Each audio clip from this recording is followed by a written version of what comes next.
أعوذ بالله من الشيطان الرجيم. بسم الله الرحمن الرحيم. اللهم صل وسلم على سيدنا محمد في الأولين، وصل وسلم على سيدنا محمد في الآخرين، وصل وسلم على سيدنا محمد في الملأ الأعلى إلى يوم الدين. رب اشرح لي صدري ويسر لي أمري واحلل عقدة من لساني يفقه قولي.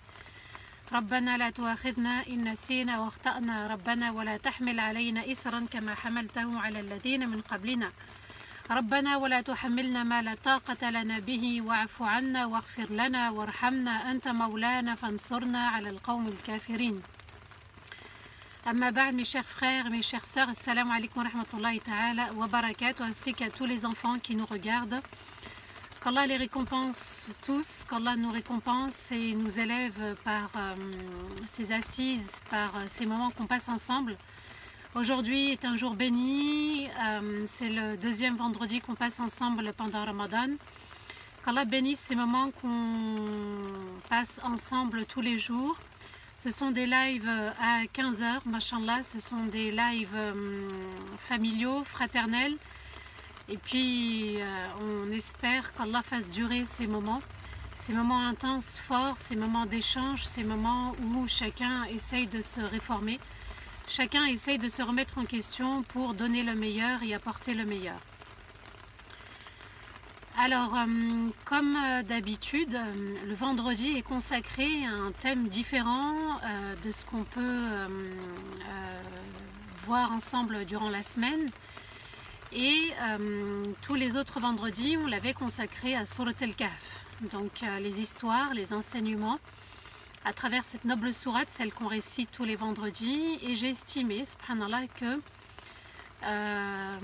Surat Hud, celle qu'on va méditer aujourd'hui ensemble, elle répondait un petit peu à ce qu'on est en train de vivre actuellement. Vous allez voir, c'est une noble sourate, c'est une très très belle sourate, elle porte le nom d'un prophète. Et il est important, subhanallah, de se poser un petit peu parfois et de méditer les versets d'Allah. Puisqu'Allah Azza wa Jal nous dit أَفَلَا يَتَدَبَّرُونَ الْقُرْآنَ أَمْ عَلَى قُلُوبٍ أَقْفَالُهَا. Ne prennent-ils pas le moment de méditer le Coran ou bien leurs cœurs sont cadenassés, verrouillés? Ça signifie quoi? Ça signifie celui qui ne se penche pas, qui ne s'arrête pas, qui ne se pose pas pour entendre les versets, non pas pour les lire uniquement, mais pour comprendre le sens et les mettre aussi en pratique. Les versets sont une lumière. Les versets d'Allah Azza wa Jal nourrissent le cœur, à nous de faire preuve justement de ces moments avec le Coran, de ces moments intenses, de ces moments forts qu'Allah nous offre. Se poser et méditer telle histoire, tel événement. Et vous allez voir, subhanallah, que c'est une sourate magnifique qui renferme aussi des histoires de prophètes, cette sourate aussi. Mais vous allez voir aussi, subhanallah, qu'il y a un événement bien particulier dans lequel est arrivée cette sourate. Elle est arrivée de manière entière. Elle a été révélée en une seule fois, alors que d'habitude, les versets sont révélés en partie. Et puis, Jibril alayhi salatu salam est venu enseigner à Rasulullah sallallahu alayhi wa sallam comment disposer les versets dans telle sourate par rapport à tel événement. Surat Hud alayhi salatu wassalam, c'est la 11e sourate du Coran. On va étudier ensemble aujourd'hui 11 premiers versets. Il faut savoir que Hud alayhi salatu wassalam était un prophète arabe. Il y en avait 4. Parmi eux, il y avait Hud, il y avait Salih, il y avait Lot et il y avait Rasulullah sallallahu alayhi wa sallam et Shu'aib. Pardon, pas Lot. Excusez-moi, ce n'était pas Lot. Hud, Salih, Shu'aib et Rasulullah sallallahu alayhi wa sallam. 11e sourate, 11 versets qu'on va étudier ensemble aujourd'hui. On va essayer de comprendre quel sujet Allah Azza wa Jal a voulu nous présenter dans cette sourate. Qu'est-ce qu'Allah veut qu'on médite à travers ces versets? Quels sont les messages qu'Allah nous a transmis? Surat Hud, c'est une sourate mécoise, donc révélée à la Mecque. Elle comporte 123 versets. Elle a été révélée, subhanallah, juste après le décès de l'oncle du prophète alayhi salatu wassalam, Abu Talib, et de Khadija radiallahu anha, la première mère des croyants. voyez, subhanallah, c'est un contexte particulier, c'est-à-dire Aam al-Huzn, l'année de la tristesse, l'année où il va perdre deux êtres chers, son oncle. Même s'il n'a pas embrassé l'islam, c'était un oncle qui était, subhanallah, bienveillant. C'était un oncle qui a assuré sa sécurité. Tout le monde craignait Abu Talib. Et il va perdre aussi l'amour de sa vie, Khadija radiallahu anha, son épouse. Allah a repris son bien, Allah a repris Khadija radiallahu anha, elle est partie. Et souvenez-vous ce qu'a dit Rasulullah sallallahu alayhi wa sallam à son sujet. Allah m'a offert l'amour de Khadija. Ça va être l'année de la tristesse et ça va être aussi une année particulière notamment parce que les opposants à l'islam vont s'acharner sur les fidèles. Donc l'islam était encore tout frais, l'islam venait de naître, il y avait des fidèles, il y avait des compagnons qui subissaient aussi les torts des opposants à l'islam. Et puis le prophète avait proposé à certains de faire la hijra en Éthiopie. Donc les musulmans ont fait une hijra avant la hijra avec Rasulullah sallallahu alayhi wa sallam à Médine. Ça a été la première hijra, le premier voyage en Éthiopie. Alors cette sourate, elle porte le nom d'un prophète. Et subhanallah, dans le Coran, quand une sourate porte le nom d'un prophète, eh bien c'est qu'Allah Azza wa Jal veut nous transmettre quelque chose qui va tourner autour de ce prophète. Alors comme je vous ai dit, il va y avoir différentes histoires concernant cette sourate, puisqu'on aura l'histoire de Nuh, alayhi salatu wassalam, Hud, Salih, Lut, Moussa et Haroun. On va méditer ensemble toutes ces histoires. Il y a des messages qu'Allah nous transmet, à nous de prendre, de saisir ces messages et de méditer le Coran. Et vous savez, subhanallah, quand Allah raconte une histoire, l'histoire d'un prophète ou un événement, à la fin de l'histoire, il y a toujours un verset qui va clôturer l'histoire, et c'est un verset symbolique, c'est le message qu'il faut saisir à travers l'histoire. Cette sourate, elle évoque la conviction de l'unicité d'Allah, Aqidatul Tawhid, qu'Allah est unique, et quand Allah est unique, il est excellent, il est magnifique. Et puis Allah Azza wa Jal va aussi nous apporter la preuve de son unicité. Et aussi, elle évoque, subhanallah, le jour du jugement et les récompenses liées à nos bonnes actions ou à nos mauvaises actions. Elle va distinguer aussi ceux qui vont être sauvés et ceux qui vont aussi échouer à travers la vie et à travers l'au-delà. Bismillah, likez et Bismillah, partagez, qu'Allah vous récompense. Nous étudions Surat Hud, les 11 premiers versets. Elle explique aussi à Rasulullah sallallahu alayhi wa sallam comment les prophètes étaient avant lui, comment ils ont géré leur peuple, comment ils étaient face aux opposants à la religion d'Allah Azza wa Jal. Les torts que leur peuple aussi a subis. Et puis quand on voit, subhanallah, que d'autres avant nous ont vécu la même chose, eh bien ça nous renforce, ça nous aide.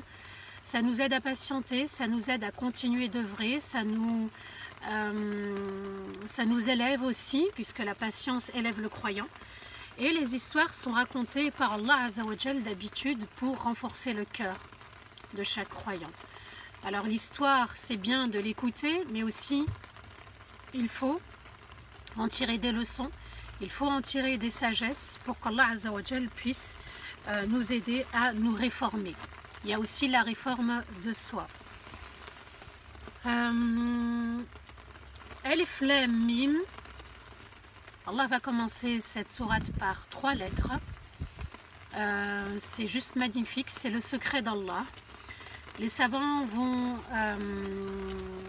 essayer de donner des explications à ces lettres, mais seul Allah Azza wa Jal, au final, en a le secret. Donc Alif Lam Mim, ce sont 3 lettres secrètes. On ne sait pas pourquoi Allah Azza wa Jal a débuté cette sourate ainsi. Ce qu'on sait, c'est que ça appartient à Allah Azza wa Jal. On avait dit hier qu'il ne fallait pas poser aussi des questions sur ce qu'Allah Azza wa Jal a gardé secret. Donc là, Sami'na wa ata'na, nous avons entendu les alif lam mim. Et puis, c'est le secret d'Allah, on s'arrête là. Allah Azza wa Jal dit Alif Lam Mim, Kitabun uhkimat ayatuhu thumma fussilat min ladun hakimin khabir. Un livre dont les versets ont été ordonnés de manière excellente, sans faille, et sans pouvoir les modifier, ni dans les mots, ni dans le sens. Puis les versets ont été détaillés aux gens dans ce qui a été ordonné, interdit, ainsi que les histoires de ceux qui vous ont précédés, de la part d'un juge, d'un sage excellent, et celui qui est au courant du moindre détail avec excellence. Qu'est-ce qu'Allah nous dit? Que le livre, Al-Qur'an, contient des versets qui ont été ordonnés de manière détaillée et aussi de manière excellente et sans faille. Ça doit nous aider à enraciner le Coran dans notre cœur. Le Coran n'a ni faille. Le Coran, ce sont des versets détaillés. Allah va détailler des histoires, il va détailler les actes obligatoires, Allah va détailler les actes interdits. Il n'y a aucune faille, c'est très très clair. Et Allah Azza wa Jal nous dit de manière excellente et sans pouvoir, subhanallah, modifier ni les mots, ni le sens, comme l'ont fait ceux qui nous ont précédés avant nous, les chrétiens et les juifs. Le Coran est protégé par Allah, et ça doit nous inspirer, ça doit nous rapprocher d'Allah.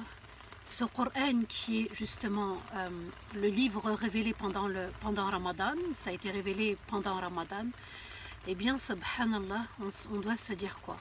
Il est parfait, les versets sont parfaits. Les versets sont lumière, les versets sont excellents. À nous de nourrir ce cœur. On avait dit que c'était le contenant de l'âme. À nous de le nourrir de la connaissance d'Allah.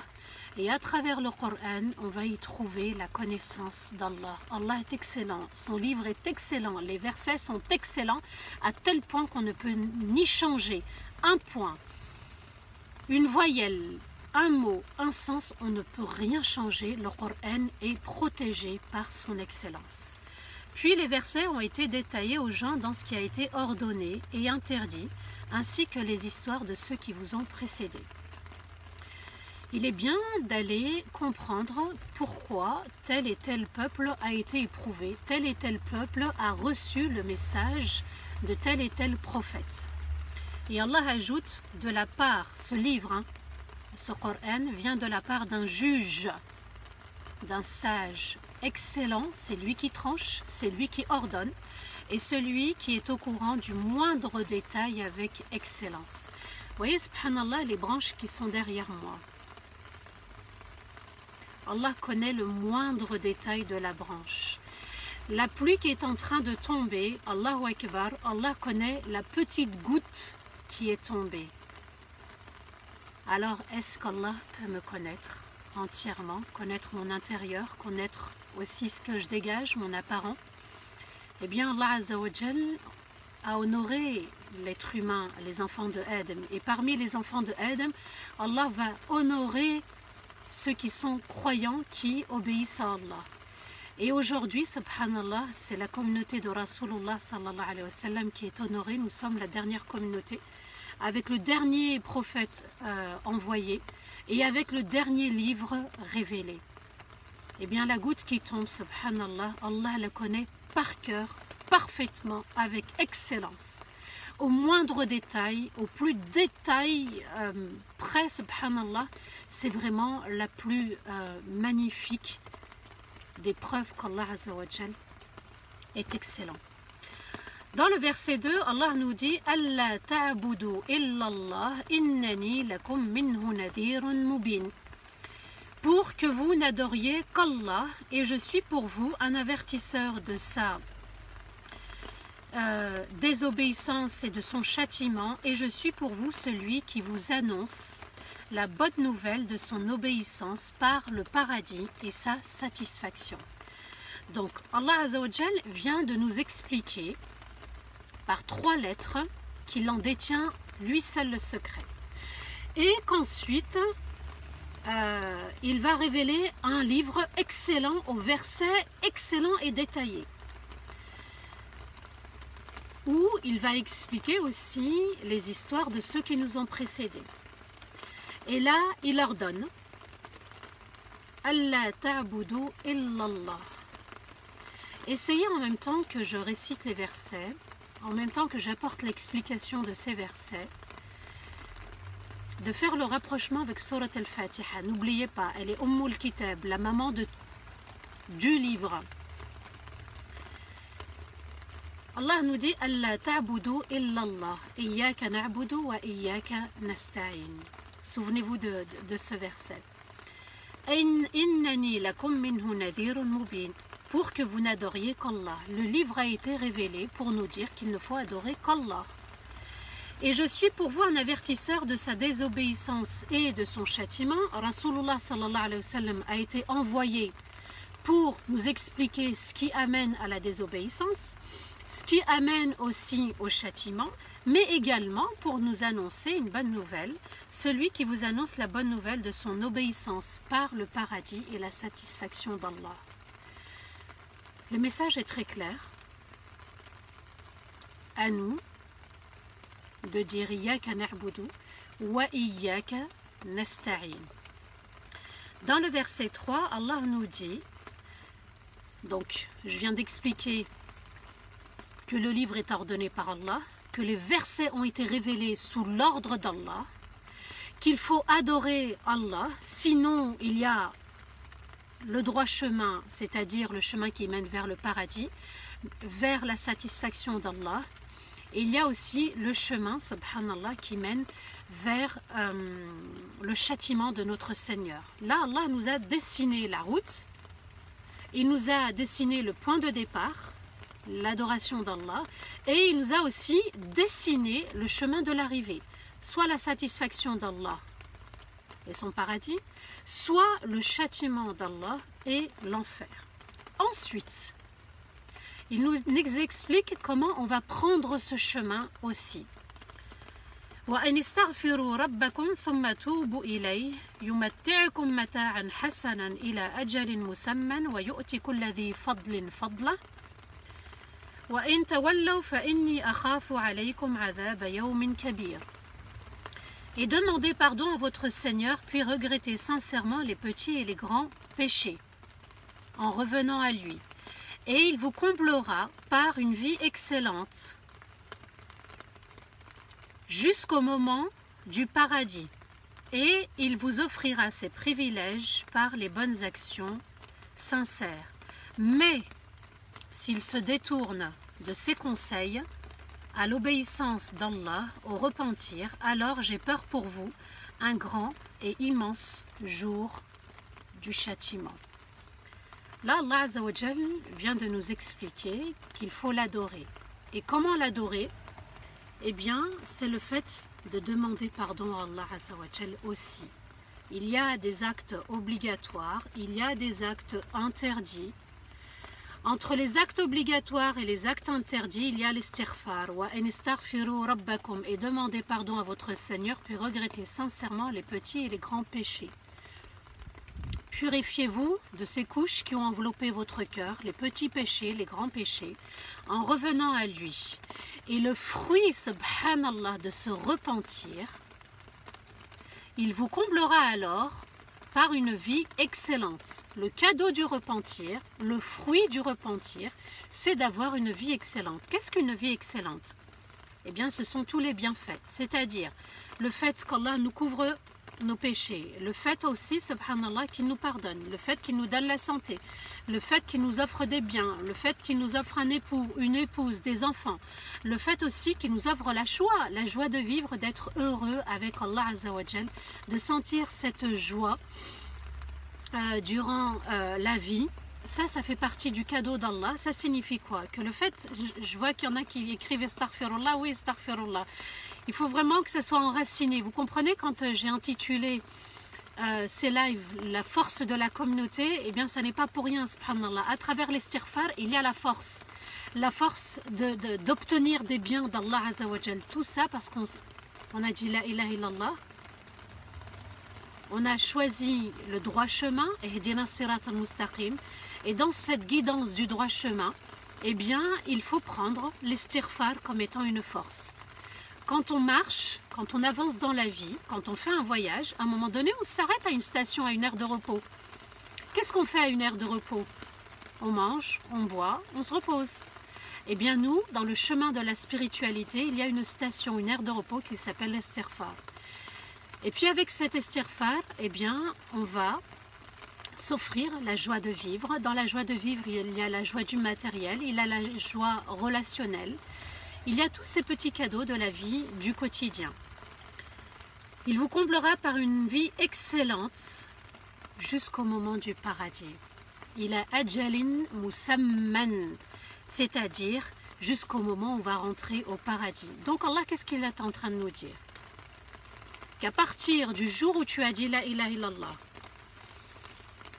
tu vas faire un voyage jusqu'à la dernière station qui est le paradis, c'est l'arrivée finale.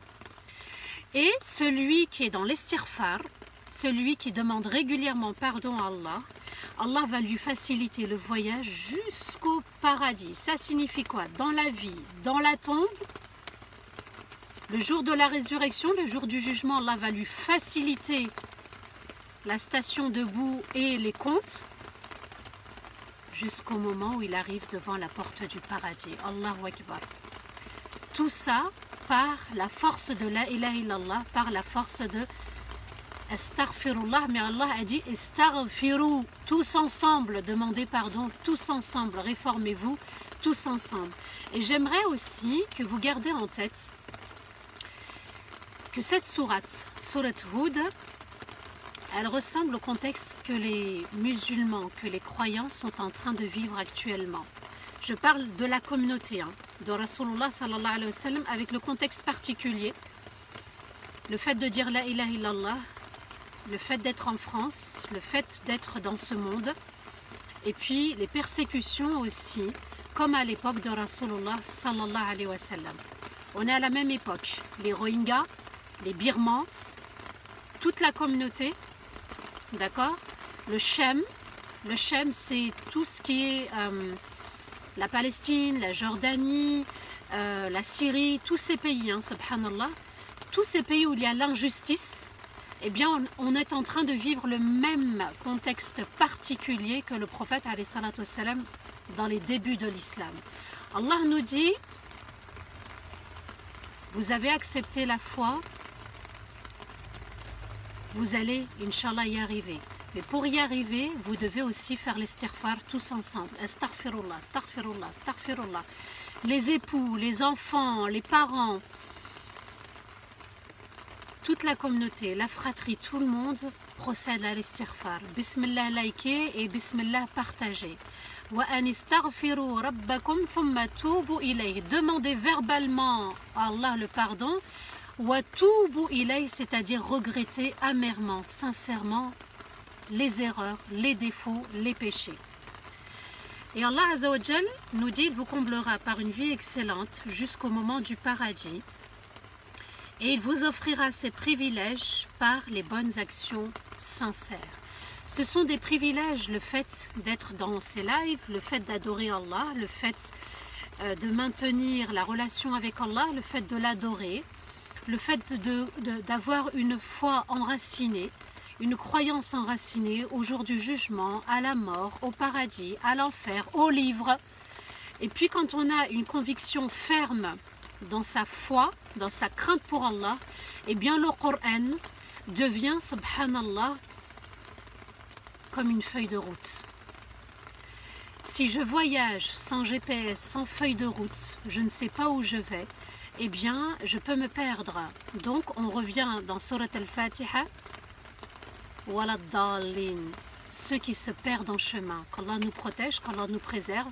Donc il est important de garder la feuille de route qui est le Coran, de s'en inspirer, de voir comment ont avancé ceux qui nous ont précédés, comment les prophètes et les messagers ont patienté, comment ils ont œuvré et surtout comment ils ont développé une stratégie.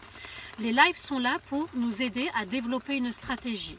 Une stratégie, c'est de mettre en place des moyens pour changer. À travers ces moyens, il y a le Coran et il y a la Sunna de Rasulullah sallallahu alayhi wa sallam. Dans tout ce que je présente, vous avez vu, mashallah, il y a beaucoup de versets qui nous interpellent. Il y a aussi les paroles prophétiques, les paroles de Rasulullah sallallahu alayhi wa sallam qui vient aussi nous accompagner. Donc vous voyez que le Coran est un guide. Le Coran nous maintient en vie pour une vie éternelle. Allah nous dit, il vous offrira ses privilèges. Celui qui est dans l'istighfar, celui qui est dans les bonnes actions, eh bien Allah Azza wa Jal l'élèvera par ses bonnes actions et aussi par le fait de regretter ses péchés. Mais Allah Azza wa Jal nous dit, s'il se détourne de ses conseils, des conseils du livre, des versets, les conseils à l'obéissance à Allah, puisqu'Allah nous invite à son obéissance, et au repentir, alors j'ai peur pour vous, nous dit Rasulullah sallallahu alayhi wa sallam à travers les versets, et j'ai peur alors pour vous un grand et immense jour du châtiment. C'est soit noir, soit blanc, soit le droit chemin, soit le bon chemin, soit le mauvais chemin. Alors tous ensemble, et vraiment tous ensemble, toute la communauté, les imams compris, les conférenciers compris, tous les frères et toutes les sœurs, les enfants, les adolescents, toute la communauté qui a embrassé cette belle et magnifique religion, tous ensemble on procède à l'istighfar, à demander pardon à Allah et à vouloir rester sur le droit chemin. Mais ça c'est tous ensemble. Il n'y a pas que les imams qui œuvrent, il n'y a pas que les conférenciers qui œuvrent, on n'est pas là que pour vous rappeler. On est là pour se tenir la main tous ensemble et œuvrer, et on est tous égaux. Et on est tous égaux à nous d'enraciner cette force dans le cœur et de se dire, ah oui mais c'est vrai en fait. Le confinement est là, l'épreuve est là. Regardez, machallah, j'ai vu plusieurs imams œuvrer matin et soir à travers les lives. Ils sont là et ils œuvrent entre le tarawih, entre les rappels du vendredi. Machallah, ils sont là, ils œuvrent, ils participent. Mais leur souci, c'est quoi? C'est de vous saisir et de vous donner de la force. Et tous ensemble, avec eux, eh bien, on maintient cette force et on avance avec l'aide d'Allah uniquement. Dans le verset 4 de Surat Hud, Allah nous dit « Ilallahi marji'ukum wa huwa ala kulli shay'in qadir » Vers Allah est votre retour. On est dans un voyage. Il y a des stations, il y a des aires de repos, et la destination finale, c'est uniquement Allah. Ça signifie quoi? Dans mon objectif final, dans l'objectif que je me suis fixé, ça n'est pas de rester sur terre, ou d'aller au paradis, mais c'est le retour vers Allah. S'il vous plaît, gardez ça en objectif. Mon retour vers Allah, celui qui m'a créé, celui qui m'a dessiné, celui qui m'a choisi, celui qui est Rabbul Alamin, c'est-à-dire il pourvoit à ma subsistance, il m'a donné ma santé, il m'a donné la raison, il m'a donné l'intelligence, il m'a créé, il m'a comblé de tous les bienfaits qui sont autour de moi. Oui, subhanallah, c'est vers Allah, celui qui m'a créé la première fois. Et Allah est capable de toutes choses. Allah nous dit, Ilallahi marji'ukum wa huwa ala kulli shay'in qadir. Et Allah, c'est vers lui que se fera le retour, mais il nous dit qu'il est capable de toutes choses. Ça signifie quoi?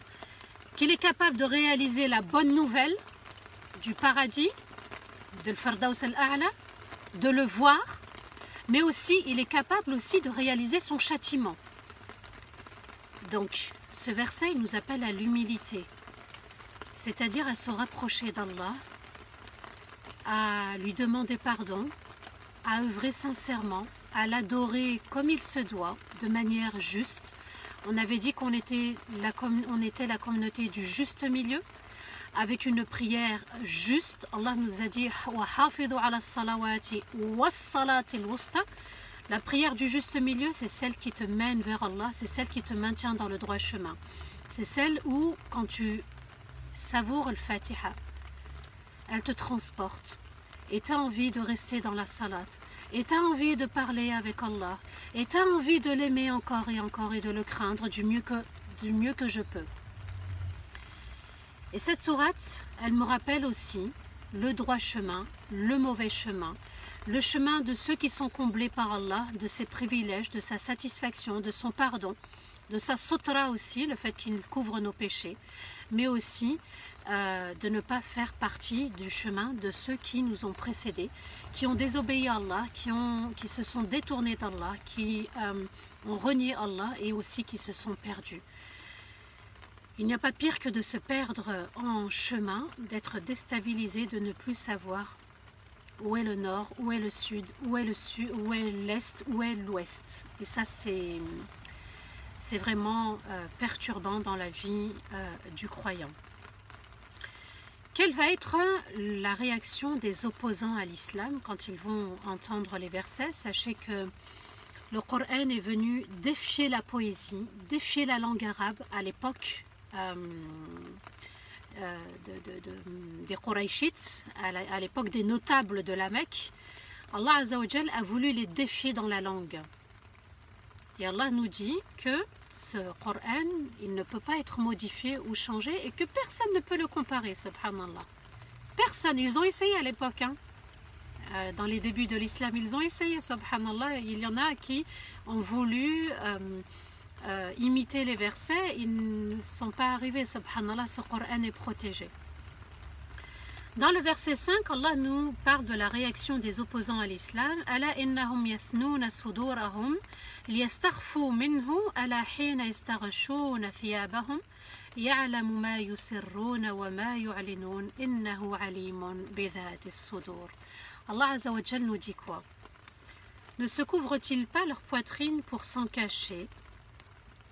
Et au moment où ils se couvrent par leurs vêtements, Allah est parfaitement au courant de ce qu'ils cachent, de ce qu'ils montrent, et il est certes parfaitement au courant de ce qu'il y a dans les poitrines. Allah nous dit quoi? Ne se couvrent-ils pas leur poitrine pour s'en cacher? Donc en fait, ils ont pris leurs vêtements, subhanallah, et ils ont caché leur poitrine, leur cœur. Ça signifie quoi?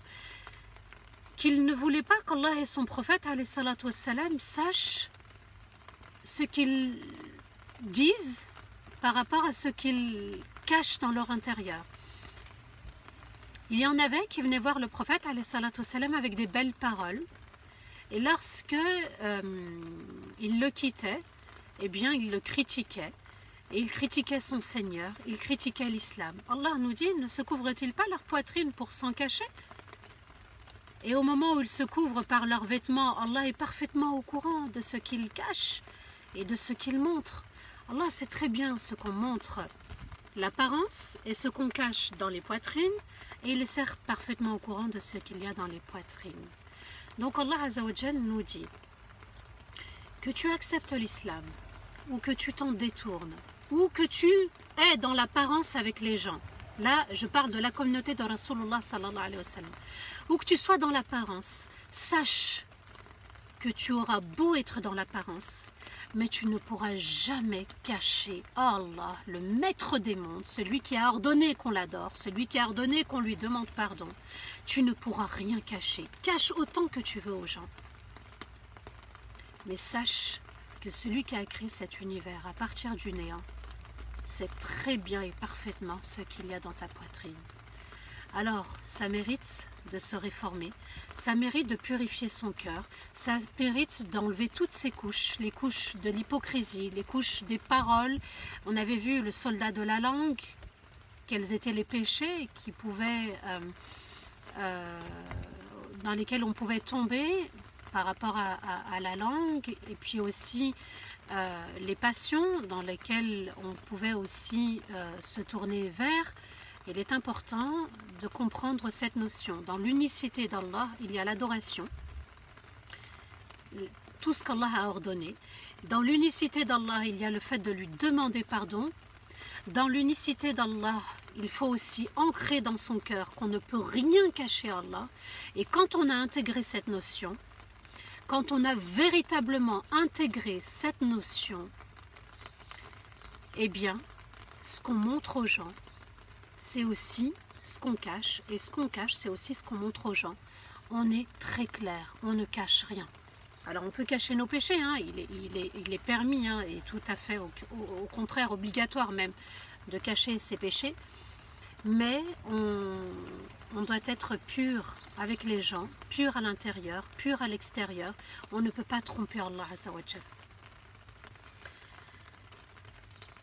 Et Allah va confirmer cette force de connaître ce qu'il y a dans les poitrines dans le verset qui suit, dans le verset 6. وَمَا مِن دَابَّةٍ فِي الْأَرْضِ إِلَّا عَلَى اللَّهِ رِزْقُهَا وَيَعْلَمُ مُسْتَقَرَّهَا وَمُسْتَوْدَعَهَا كُلٌّ فِي كِتَابٍ مُبِينٍ. Allah nous dit, et tout ce qui avance sur terre, tout ce qui marche, tout ce qui est dans la terre, c'est-à-dire l'homme, mais aussi les animaux, les insectes, les poissons, les oiseaux, tout ce qui est sur cette terre et qui avance, qui marche, émane d'Allah de lui offrir sa subsistance de manière excellente. Son début, et Allah Azza wa Jal nous dit, et il connaît parfaitement chacune de ses créatures, son début et sa fin, tout est inscrit dans un livre évident. Donc je répète, et tout ce qui avance sur terre émane d'Allah de lui offrir sa subsistance de manière excellente, et il connaît parfaitement chacune de ses créatures, son début et sa fin, tout est inscrit dans un livre évident. Allahu Akbar. Allah nous dit quoi?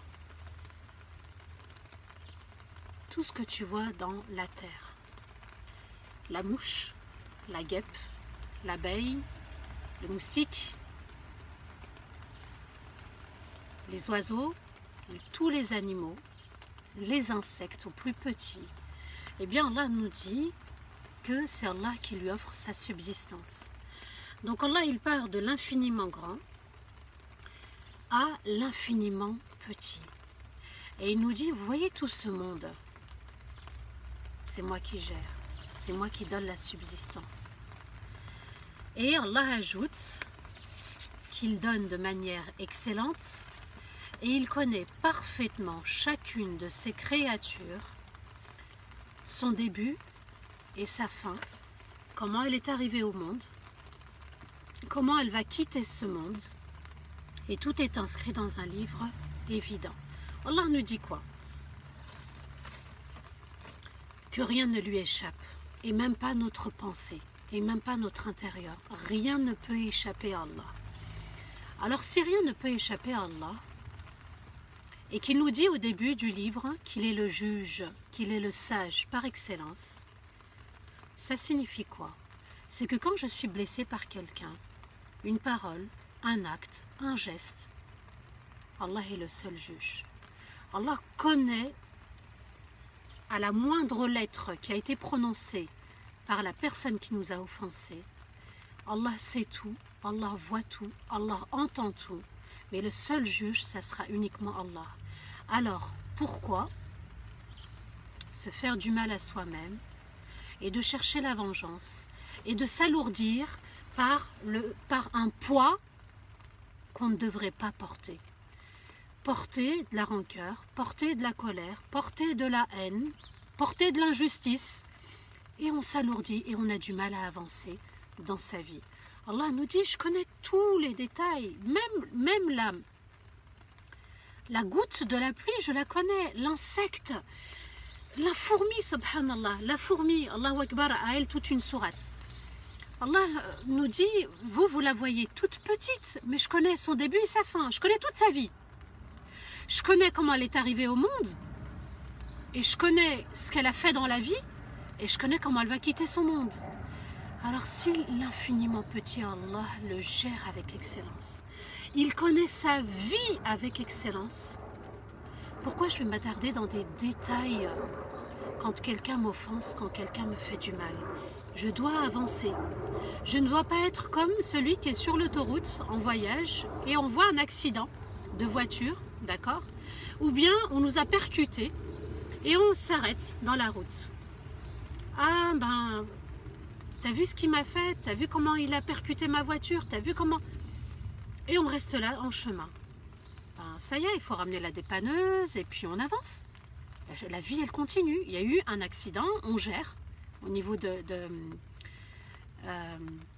l'assurance. On constate, mais on s'arrête là. On constate et puis on avance dans la vie. Et puis on va acheter une autre voiture. c'est ça la vie. On ne doit pas s'arrêter à des accidents de la vie, à des accidents de la route. On doit persévérer, on doit continuer. C'est pour ça que je vous dis, la foi doit être ancrée. Allah est en train de nous éduquer, subhanallah, dans cette sourate. Allah nous dit, ce qui prime, c'est le Coran, tous les enseignements, tout ce que je vous ai inculqué comme valeur. Et la valeur du pardon, et la valeur de pardonner à l'autre, et la valeur aussi de l'adoration d'Allah. Ce qui prime, c'est l'adoration d'Allah. Après, ce qui prime aussi, c'est l'istighfar qui est une force.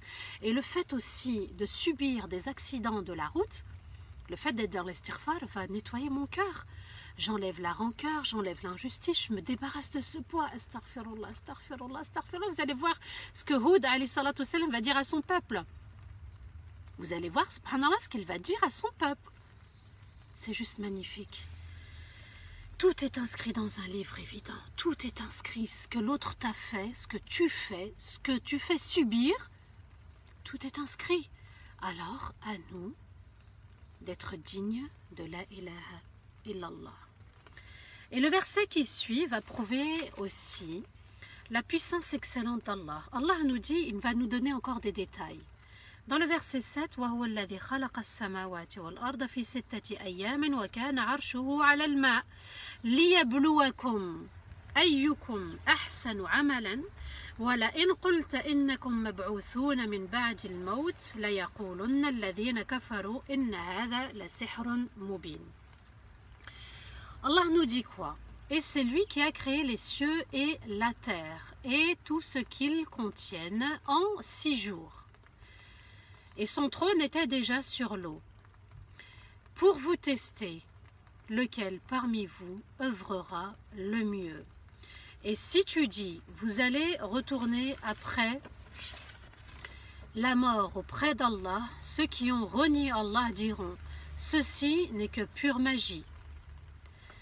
Donc, je reviens au début du verset, le verset 7. Allah nous dit, et c'est lui qui a créé les cieux et la terre et tout ce qu'ils contiennent en 6 jours. Donc Allah Azza wa Jal, vous voyez que non seulement il nous parle de son adoration, et dans l'adoration d'Allah, Bismillah liké et Bismillah partagé, il va mentionner l'univers entier. Il nous interpelle dans son univers. Il vient de nous dire qu'il connaît les moindres détails, et il va confirmer cela, subhanallah, par la création des cieux et de la terre. Allah nous dit quoi? Projetez-vous dans cet univers. Regardez, portez le regard à travers les cieux. Si on prend juste les cieux, Allahu Akbar, vous savez quoi? Entre le ciel et la terre, il y a un espace équivalent à 500 années, 5 siècles. Et Allah Azza wa Jal nous dit, entre chaque ciel, il y a l'espace de 500 ans. Et entre chaque ciel, jusqu'au 7e ciel, et arrivé au 7e ciel, Allah nous dit, ce ciel, le 7e, il y a de l'eau au-dessus. Et cette eau, il y a une profondeur de 500 ans. Et subhanallah, Allah nous dit, au-dessus de cette eau, il y a le trône d'Allah. Donc on est en train, subhanallah, de méditer les versets d'Allah Azza wa Jal et la création d'Allah, puisqu'Allah nous dit, et c'est lui qui a créé les cieux et la terre. Tu es sur terre, Allah l'a créé. Donc souviens-toi d'Allah. Tu projettes ton regard dans le ciel, médite, il y a les habitants des cieux. À chaque ciel, il y a une porte. Devant la porte, il y a un gardien pour la protéger. Il y a eu l'Isra ou le Mi'raj, il y a eu le voyage nocturne. Et Allah nous dit, méditez, regardez toute cette création. Il y a des anges. Et subhanallah, le prophète alayhi salatu wassalam nous dit, l'espace de chaque 4 doigts, il y a un ange qui se prosterne à Allah. C'est Allah qui a créé cet univers et il connaît le moindre détail. Alors prenez tous les pays. Alors nous on est en France, mais prenez votre pays. Enfin moi je suis en France. Beaucoup, hein, on est en France. Il y a la Belgique, il y a les Comores, il y a les États-Unis, il y a machallah, le Canada, il y a le Maghreb, tout le Maghreb, il y a toute l'Europe. Allah connaît tout, mais nous on voit que notre petit bout. Allah nous dit, et c'est lui qui a créé les cieux et la terre et tout ce qu'ils contiennent en 6 jours. Ce qu'il faut comprendre par là, à travers ce chiffre, c'est pas le chiffre qui nous importe. Parce qu'Allah aurait pu très bien créé cet univers, ce monde entier, en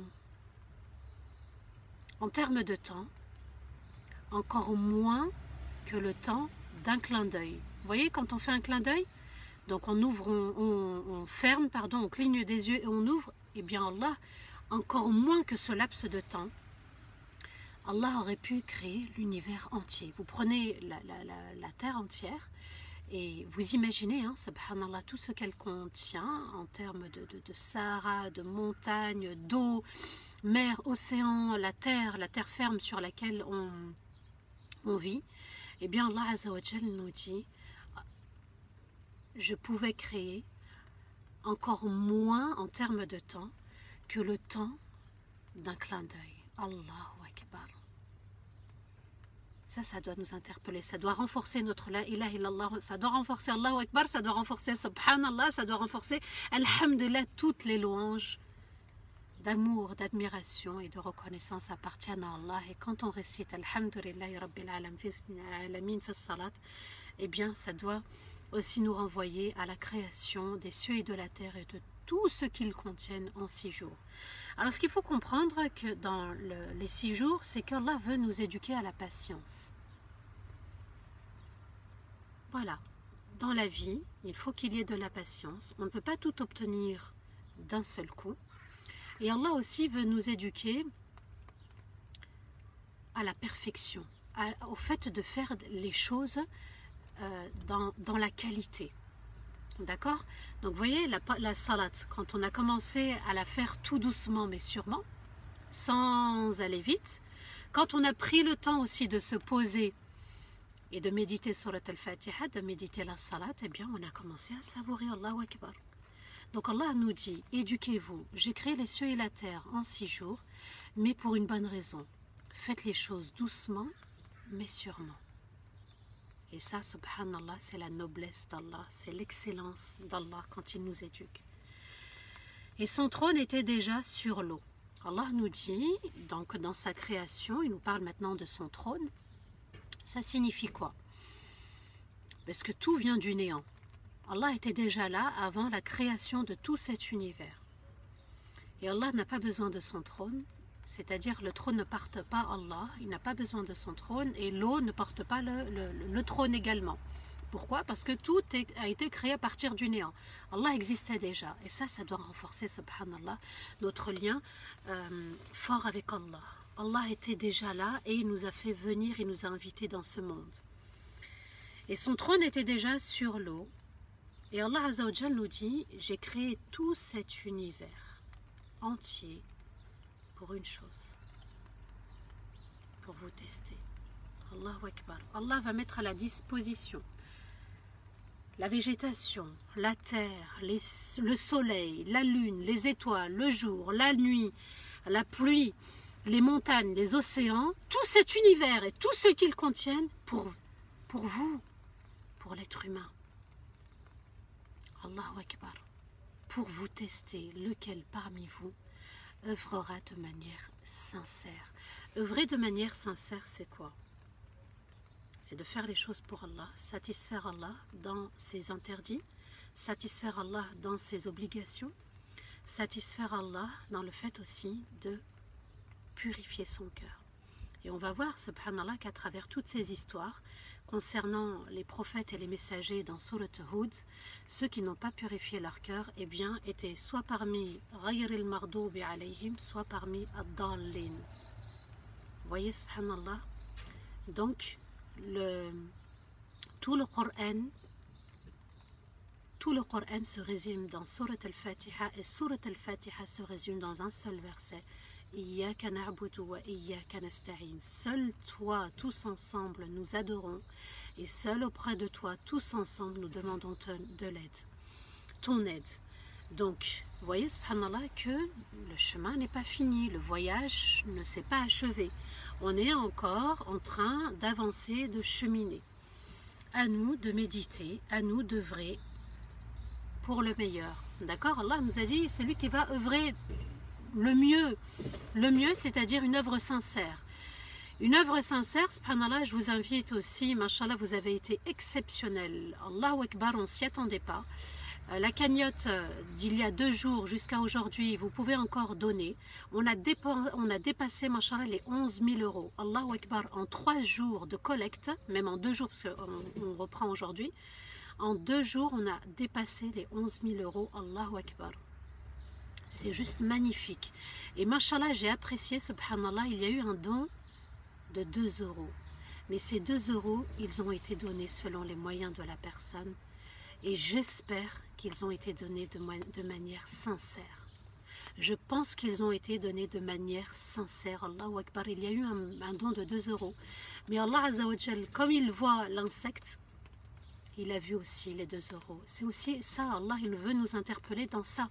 C'est-à-dire qu'on peut donner 1 euro. Pour nous, c'est insignifiant, c'est choya, c'est pas bzaf, c'est pas barsha aussi. Mais Allah Azza wa Jal nous dit, auprès d'Allah, il a la valeur de cet insecte, il connaît son début, il connaît sa fin. Allahu Akbar. Donc vous voyez, subhanallah, ne négligez pas. Vous avez 2 euros, donnez-les. C'est avec ces 2 euros, peut-être qu'il y aura la baraka. Peut-être qu'avec ces 2 euros, subhanallah, Allah fera descendre d'autres pluies et on collectera jusqu'à 20 000 euros. Allahu Akbar.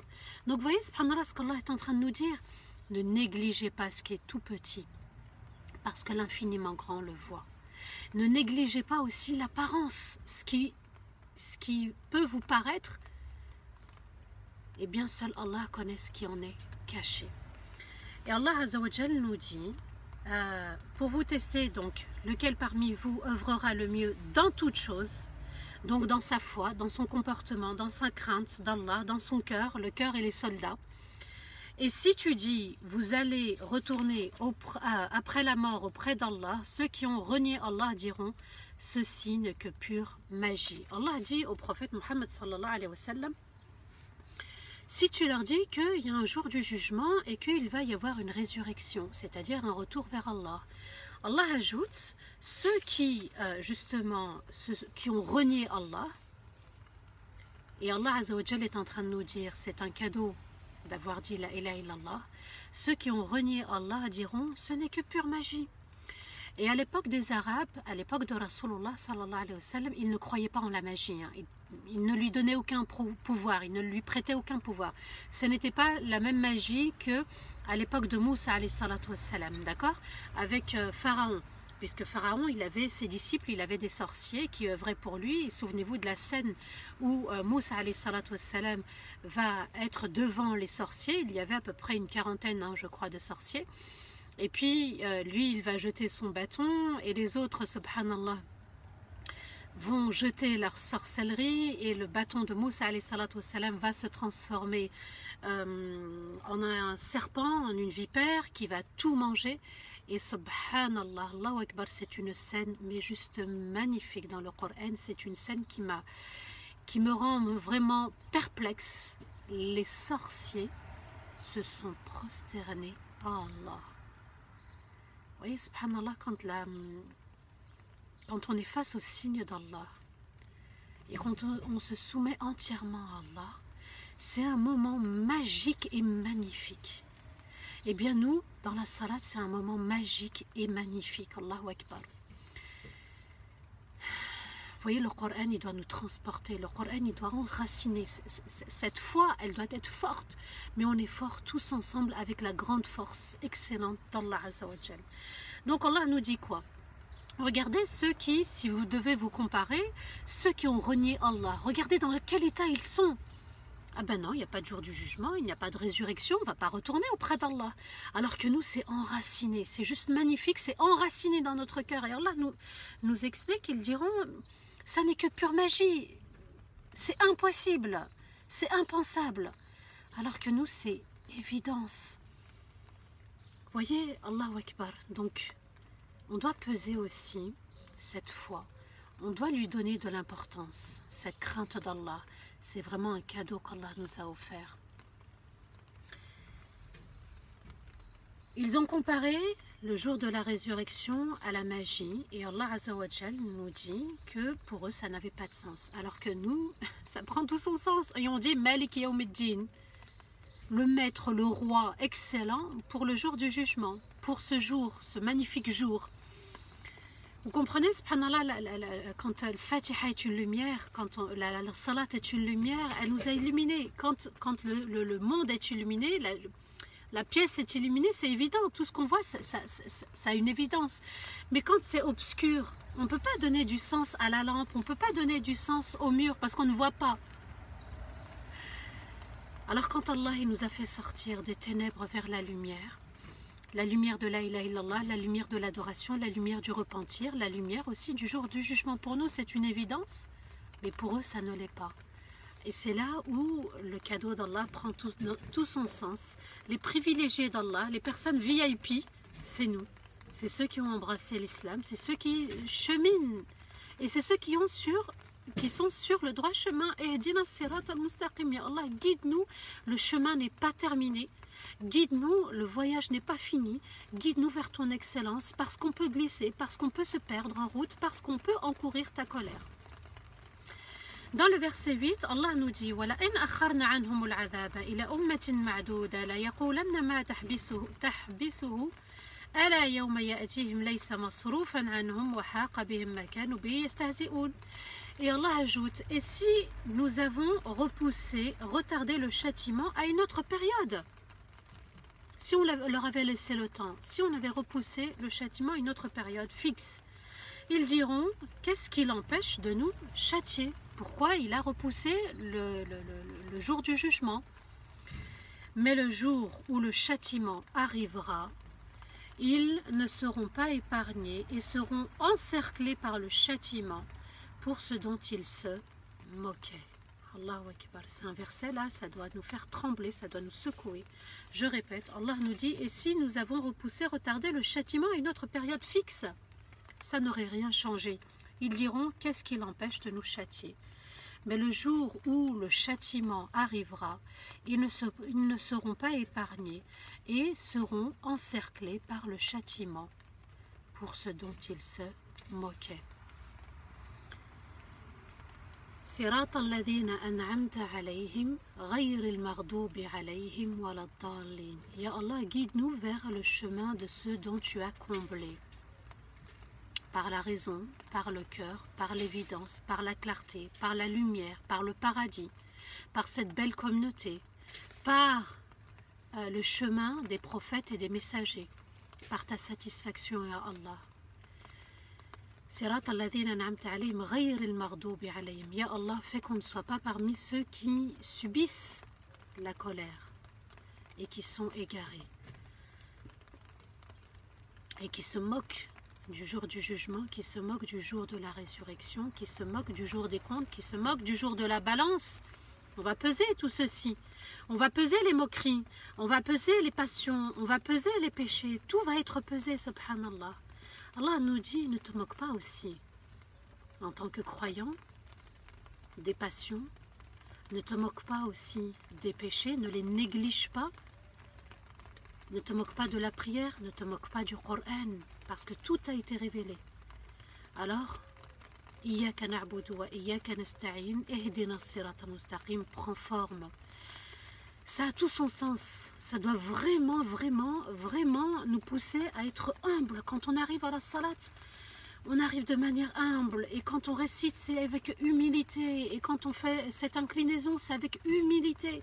Et quand on se prosterne, on se jette au sol, c'est vraiment avec crainte et humilité. Ya Allah, fais qu'on ne soit pas parmi ceux qui sont dans les passions, qui sont dans l'égarement, qui ont un cœur couvert. Et le pire, c'est qu'on ne voit même pas qu'on a un cœur couvert des péchés et des défauts.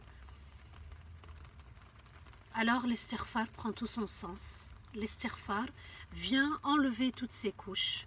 Le fait de demander pardon à Allah, le fait de l'invoquer, de lui demander, Ya Allah, montre-moi mes erreurs, montre-moi mes péchés, montre-moi mes défauts, fait que je meure avec humilité sur le droit chemin.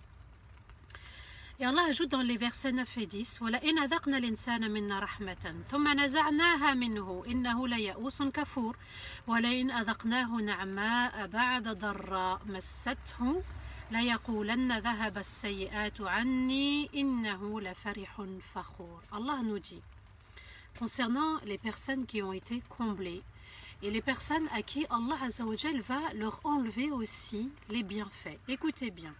Et lorsque nous avons fait goûter à l'homme, de notre part, une excellente bienveillance, une rahma, puis nous l'avons retiré, certes, il est très désespéré de retourner à ce qu'il possédait.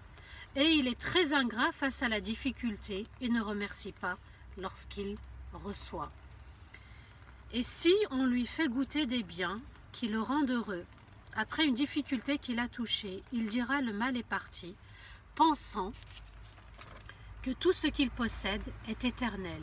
Il est certes très heureux et fier, sans être reconnaissant envers Allah, et le voilà qui se détourne des pauvres et de ceux qui subissent l'injustice. Allah nous dit quoi?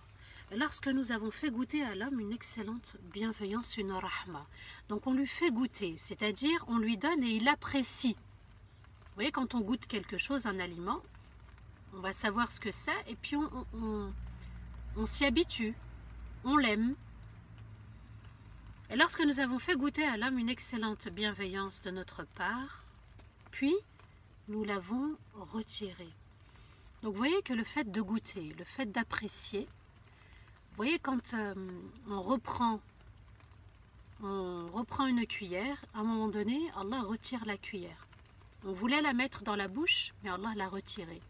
Bien cet effet-là, subhanallah, Allah nous dit, certes il est très désespéré de retrouver ce qu'il possédait.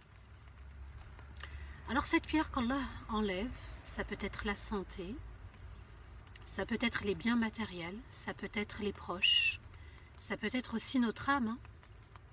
On avait une âme pure et puis les péchés se sont accumulés, on n'a pas vu nos erreurs, on n'a pas vu nos péchés, on a pris goût aux passions parce qu'on s'est détourné de la salat. Allah Azza wa Jal nous dit, puis nous lui avons retiré. Certes, il est très désespéré. Il se dit, ya Allah, je ne vais jamais retrouver ce que j'avais. Je ne vais jamais retrouver la maison que j'avais. Je ne vais jamais retrouver la voiture que j'avais. Je ne vais jamais retrouver l'enfant que j'avais. Je ne vais jamais retrouver l'époux que j'avais. Vous voyez, parfois, on subit des épreuves. On est désespéré. Première réaction, Allah nous dit, quand je lui enlève le bien, il désespère. Et il est très ingrat face à la difficulté, il ne remercie pas lorsqu'il reçoit. C'est-à-dire, au lieu de vivre sa foi, être dans la reconnaissance, ya Allah, c'est toi qui me l'avais donné. La santé, la foi, surtout la foi, n'oubliez pas, les biens matériels, les proches, les champs, les constructions, tout ce qui est autour de nous, tout ce qu'on peut posséder, subhanallah, eh bien Allah Azza wa Jal nous montre l'état dans lequel on est. Alors qu'il nous dit adoration, demande de pardon, la création, la puissance d'Allah, et on est dans l'univers d'Allah, on est invité dans l'univers d'Allah. Allah nous dit, quand je retire quelque chose qui m'appartient, parce que cet univers n'appartient qu'à Allah, les cieux et la terre, et le trône d'Allah n'appartient qu'à Allah, et Allah est en train de nous donner cette image, quand je lui donne et que je lui enlève, il se comporte de telle manière, aucune reconnaissance, aucun remerciement. Et ça nous renvoie au premier verset dans Surat Al-Fatiha, ou le deuxième si on ajoute Bismillah. D'ailleurs, on doit méditer là aussi Bismillah, ça n'est qu'avec l'aide d'Allah, le bienveillant par excellence. Ça signifie quoi? Si on a accepté Allah comme étant le bienveillant par excellence, celui qui prend soin de nous avec excellence, lorsqu'il donne, je dis Alhamdulillah, et lorsqu'il reprend, je dois dire aussi Alhamdulillah, parce qu'il a donné avec excellence et il a repris aussi avec excellence.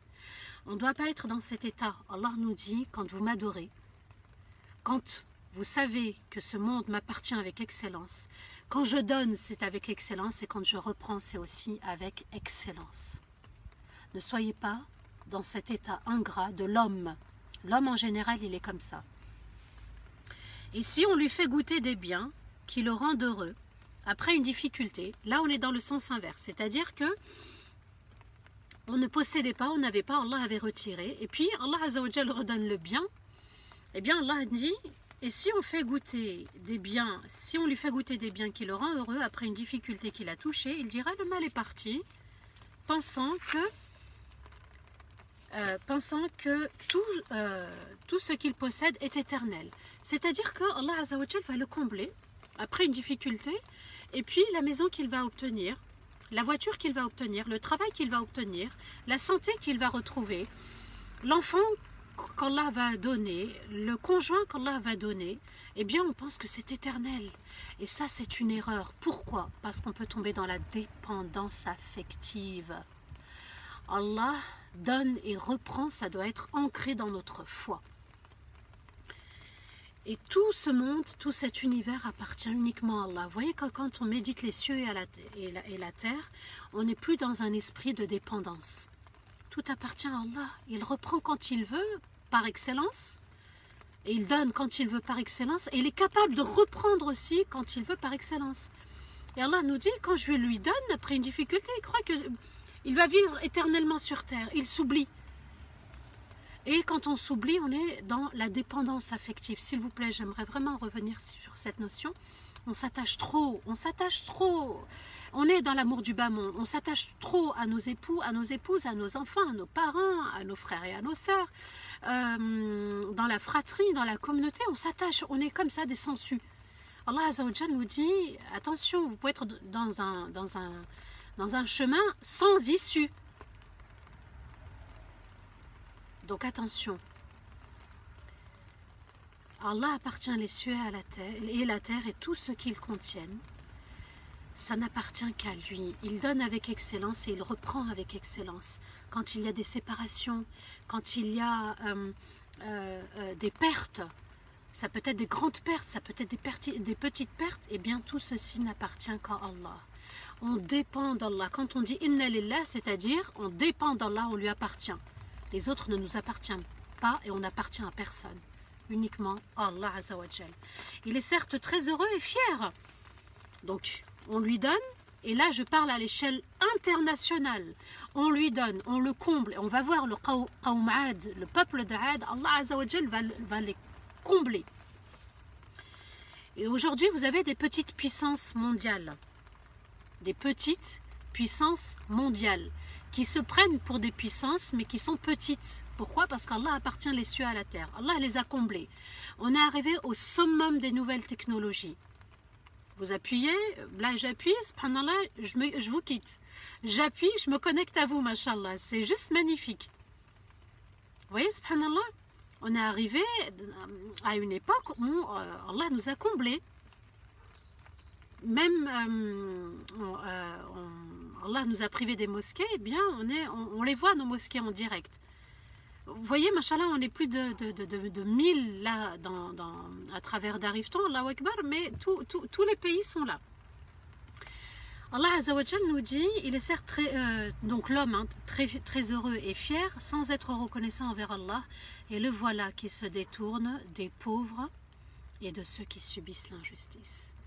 Allah nous dit, je suis en train de vous combler. Attention à être fier de ce que vous possédez, parce que la fierté, parce que le fait d'être trop heureux, on tombe dans le bas monde. L'amour, l'attachement au bas monde. La conséquence, c'est qu'on oublie les pauvres, les orphelins, les veufs, les veuves, les femmes divorcées, les hommes divorcés, ceux qui sont dans la précarité, ceux qui subissent l'injustice dans les pays. Donc on est tellement comblé, Allah Azza wa Jal, on est comblé. Hein? Et eh bien, il peut y avoir aussi, et c'est ce qu'on est en train de vivre là avec le confinement, Allah nous a confinés chacun, il nous a dit retournez chez vous, Udkhulu masakinakum, rentrez chez vous comme la fourmi a dit à sa communauté fourmi. Udkhulu masakinakum la yahtimannakum Sulayman wa junudah. Attention, rentrez dans vos demeures, dans la fourmilière, parce que Sulayman peut vous écraser. Alors, Allah Azza wa Jal est en train de nous dire, regardez comment cette fourmi, elle avertit les siennes, les siens, rentrez chez vous. La puissance mondiale dans laquelle on est, subhanallah, est en train de nous écraser. Cette fourmi, elle a averti, elles sont rentrées. Mais Allah est en train de nous dire aussi, attention, que la puissance mondiale, que la mondialisation ne vous écrase pas, qu'elle ne vous fasse pas oublier les plus pauvres, les plus démunis. Vous voyez, subhanallah, c'est très important. On va y revenir, Inch'Allah, à Qawm Ad, c'était une grande force. Et comment parfois on peut se pavaner, être fier et être dans un excès de joie. Et de se dire, ce que je possède, c'est éternel, ça ne va jamais partir. Et on en oublie les plus démunis, les plus pauvres.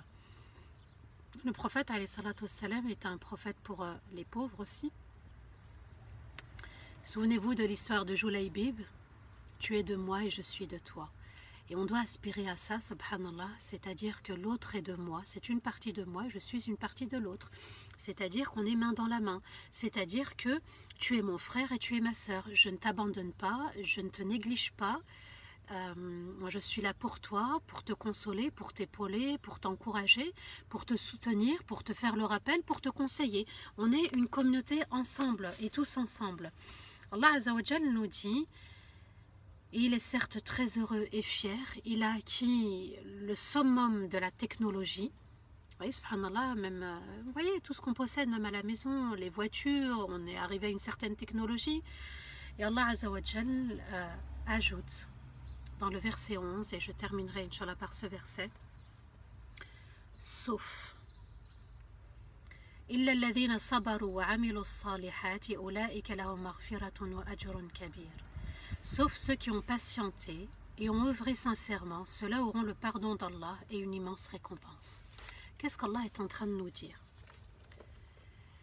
Il y a deux catégories de personnes. Celles qu'on comble, à qui on retire, et celles à qui on n'a pas donné et qu'on comble.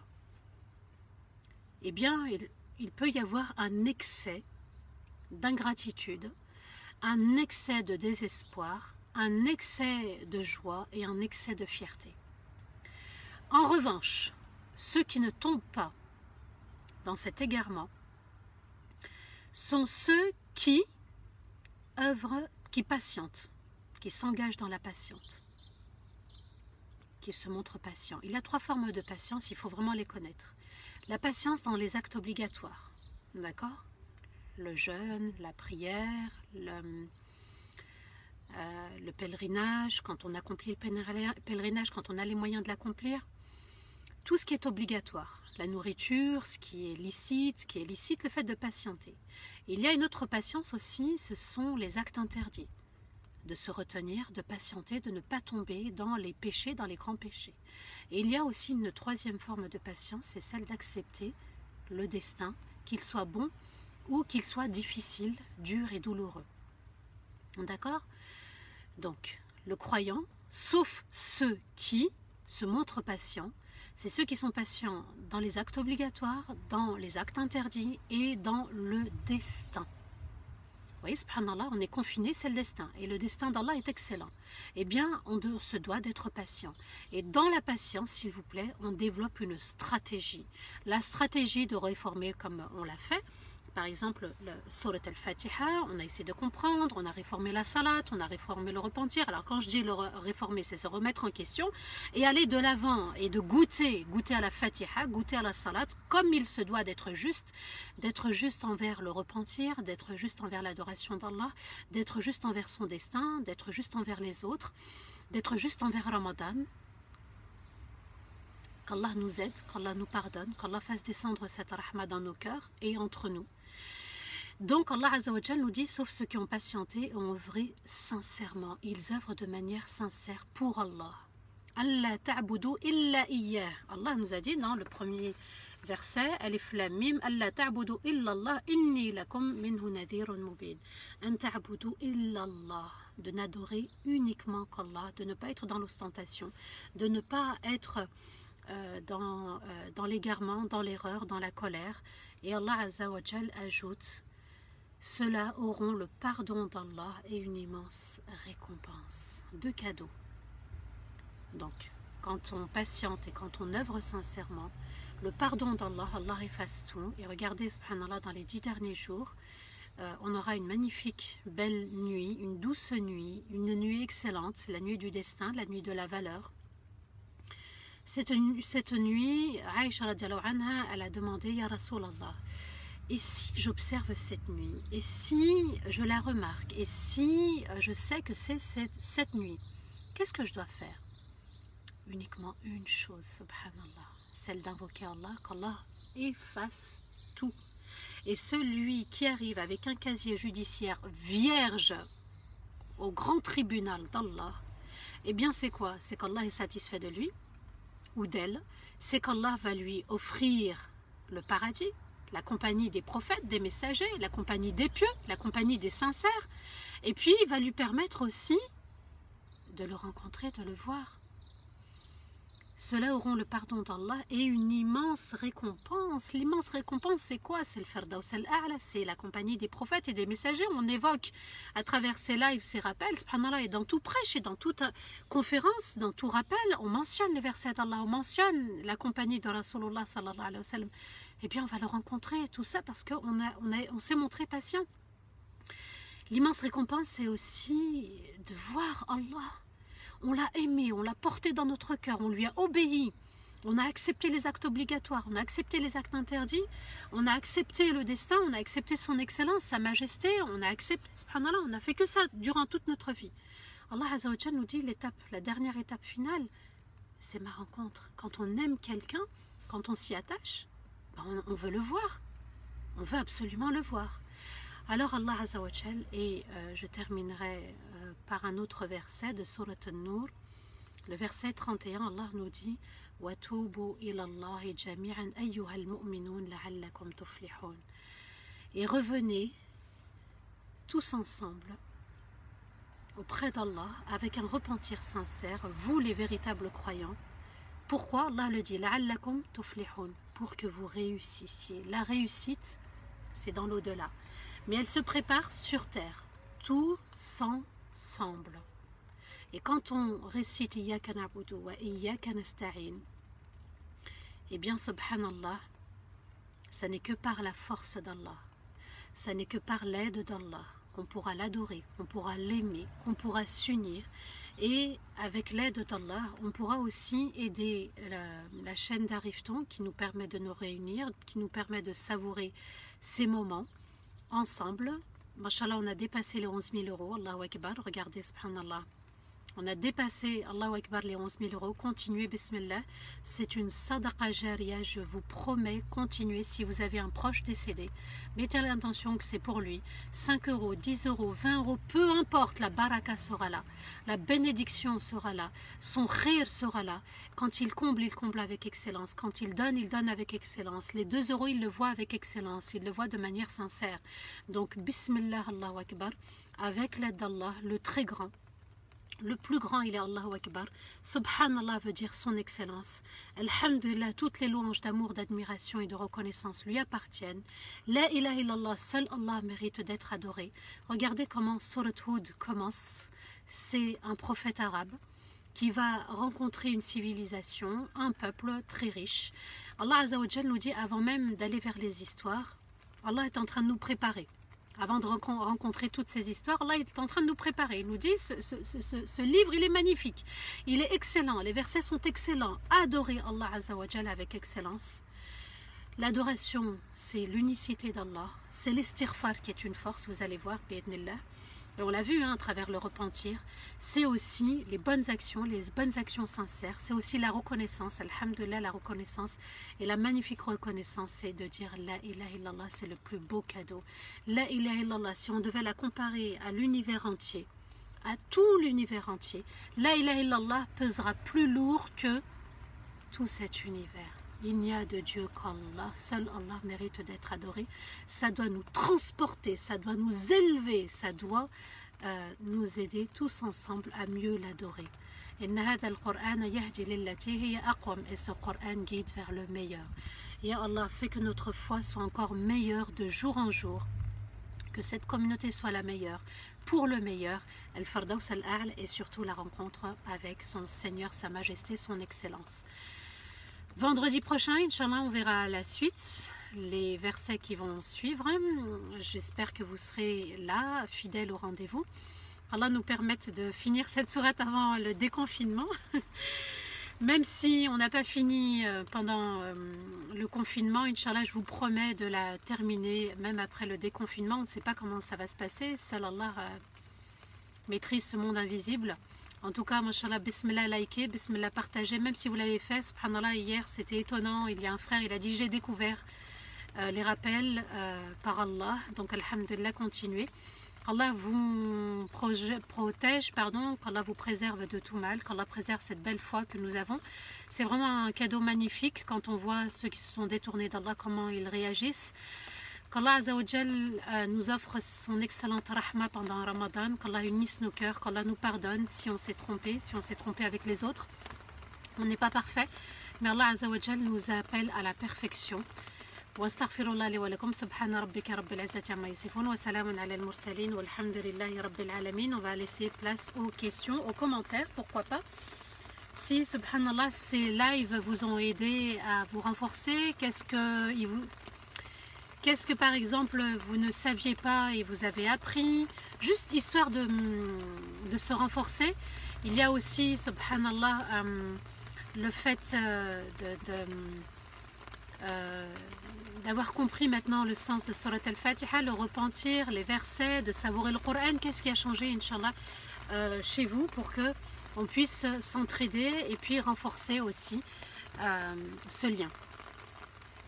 Amin, amin, amin, amin. Qu'Allah vous récompense aussi généreusement et grandement. Allah Azzawajal est plus que excellent. Il est magnifique, cette communauté est magnifique. Comment faire alors? C'est normal d'aimer sa famille, ses enfants, ses parents, ses proches. Les gens en général. Je n'ai pas très bien compris comment aimer quelqu'un et être insensible à quelque chose qui lui arrive. Non, non, non, c'est pas d'être insensible, c'est pas ce que j'ai dit. J'ai dit la dépendance, celle qui fait qu'on soit dans un état quand Allah reprend son bien. C'est tout ce que je voulais dire.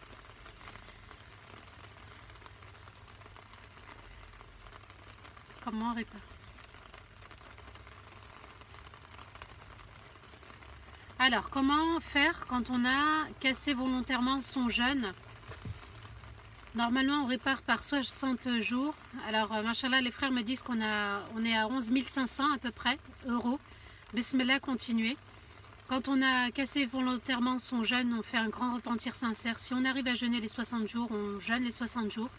Sinon, c'est un grand repentir sincère. Sinon, pardon, j'avais oublié les 60 pauvres, nourrir 60 pauvres. D'accord? Si on peut, si on n'a pas les moyens, eh bien c'est un véritable repentir sincère. Bon vendredi, mashallah.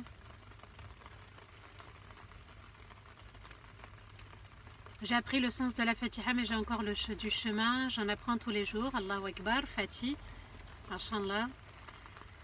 C'est quoi la... Non, j'ai dit la dépendance, pas l'indépendance. La dépendance, c'est-à-dire de dépendre, de s'attacher, de trop s'attacher à quelqu'un. C'est-à-dire, j'ai eu une situation, par exemple, une fois, où, après une conférence, il y a une sœur qui est venue me voir. Elle venait de perdre sa maman. Et elle n'a pas accepté le décret d'Allah. Et puis, elle m'a dit, pourquoi Allah a pris ma maman et pourquoi il n'a pas pris la maman d'une autre. Donc là, on comprend qu'elle était très attachée à elle. Elle n'a pas accepté le destin d'Allah. Je suis plus investie dans ma prière depuis, mashallah.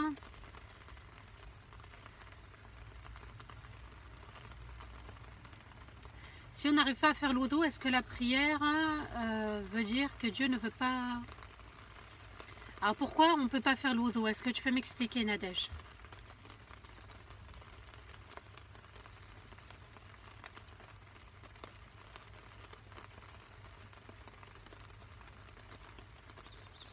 Qu'Allah te préserve, ma fille a dit, mashallah, mashallah. Qu'Allah te récompense, Mariam Kartit. Qu'Allah la récompense ta fille, je l'embrasse très très fort, mashallah. Qu'Allah te donne le paradis aussi. Et qu'il nous donne tous le Firdaus al-A'la. Mashallah, vous voyez, des enfants qui regardent les lives, Allahu Akbar, on les a détournés de la télé.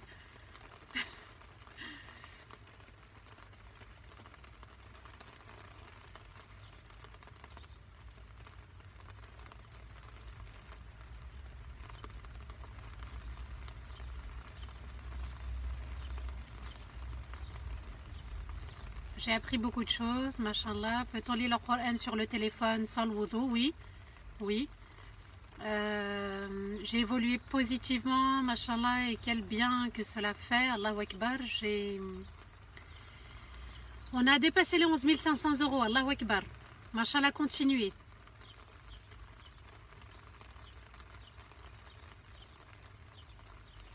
Alors, concernant les questions d'ordre religieuse, mon grand frère Nadar Abou Anas a fait une vidéo, je crois, pour les femmes, concernant les menstrues, les règles. Je vous invite à l'écouter.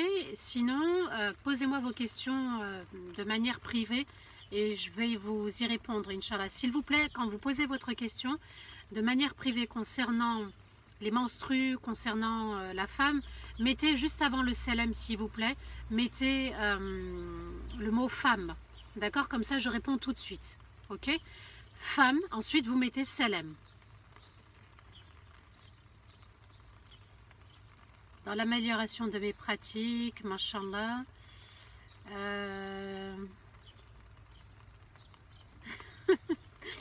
Mashallah, il y a une sœur qui est enceinte d'une petite fille, elle aimerait l'appeler sa mère. Allahu Akbar. Vous savez, mon prénom m'a été donné par mon père, mashallah, donc c'est juste magnifique. Qu'Allah se fasse miséricorde à tous nos parents.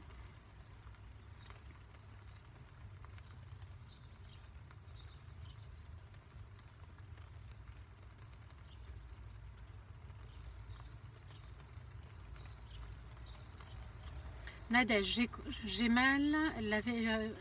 du mal à laver mes mains, mon visage est plein de... Alors s'il te plaît, si tu n'arrives pas à faire tes ablutions avec l'eau, avec une pierre. Donc tu prends une pierre, ok? Et puis tu poses ta main droite dessus, tu poses ta main gauche dessus. Bon, tu dis bismillah, ta main droite dessus, ta main gauche dessus. Tu essuies ton visage et ensuite tu essuies le dessus de la main droite et ensuite le dessus de la main gauche. Voilà le tayammum. Apprenez-les tous, hein. Ça peut vous servir un jour. Oui, je suis tunisienne, oui. Le sud de la Tunisie.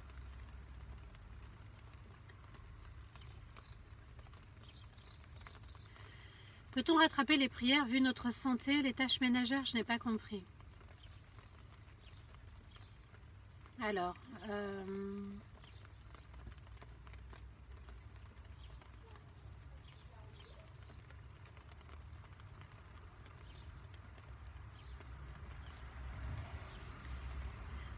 d'accord. Alors il y a une sœur qui dit enfin, machallah, il n'y a pas beaucoup voilà, qui traduit en français car cela, voilà, car certains ne savent pas lire l'arabe et surtout pour mes enfants. Vous voyez, subhanallah, que c'est vrai, c'est une ni'ma de lire et d'écrire la langue arabe.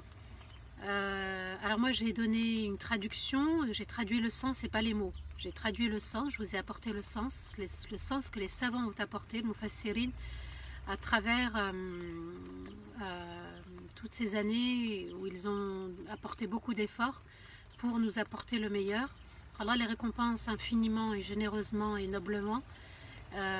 Voilà, c'est important d'avoir le tafsir, l'explication des versets. Ça nous renforce, ça nous ancre, ça nous enracine, ça nous rapproche d'Allah. On comprend mieux le Coran, on a envie de le lire, on a envie de le savourer, de le déguster.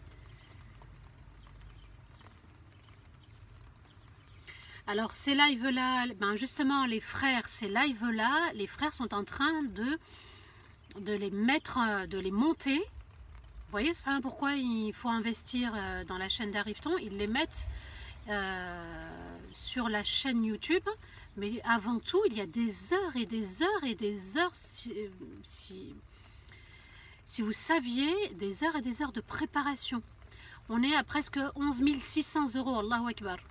Ce sont des heures d'investissement, du temps, ils prennent du temps par rapport à leur famille. Moi j'en connais, subhanallah, et je pose la question, est-ce que l'épouse, elle est patiente? Vous voyez, c'est pas évident pour eux. Et ils agissent dans l'ombre, c'est dans les coulisses qu'ils agissent. Mais vous, subhanallah, moi qui suis dedans, hein, c'est moi qui monte un peu mes vidéos. Bon, c'est pas du... Mais ça met des heures. Ça met des heures pour monter une vidéo. Voilà, merci pour la traduction du sens, d'accord? Je n'ai pas traduit les mots, j'ai traduit le sens, même s'il y a les mots, mais surtout le sens.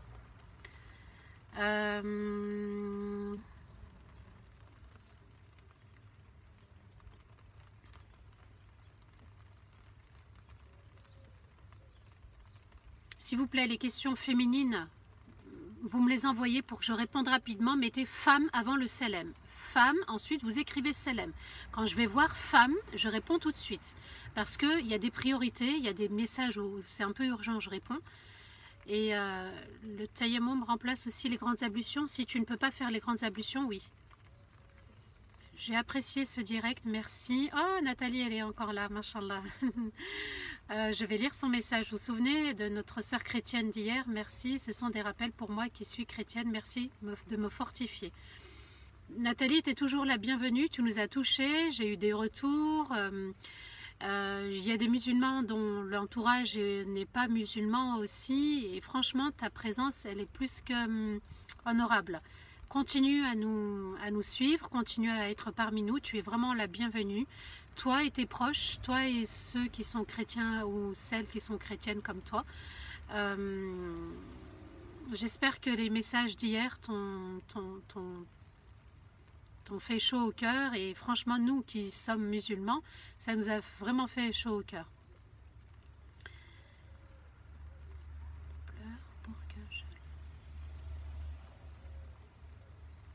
Oui, tu peux prendre ton enfant pendant ce salat orti.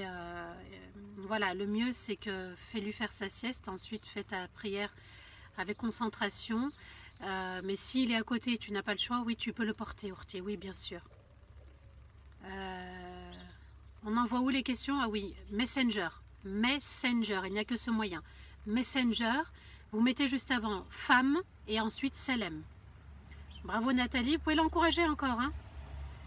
Omar, mashallah.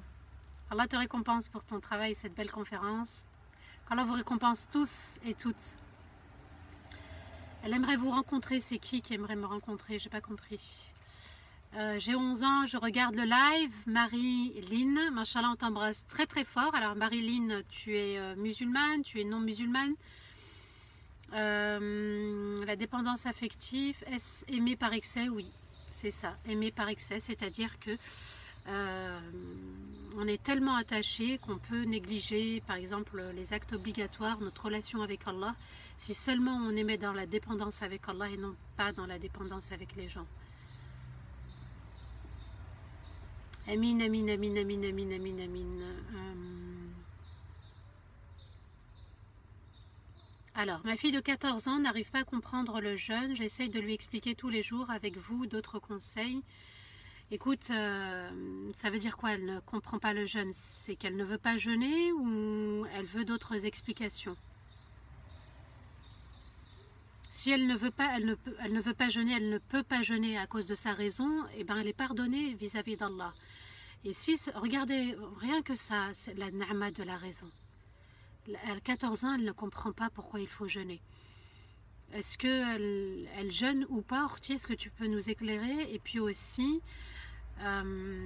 si elle a besoin de preuves, Inch'Allah, on a dépassé les 11 600 €. C'est Allah Azzawajal qui a ordonné ce jeûne, donc c'est un acte d'adoration. Et Allah Azzawajal veut qu'on savoure la rahma et qu'on renforce notre crainte. On est en train de faire le plein de crainte d'Allah pendant Ramadan pour pouvoir être au top durant les 11 mois.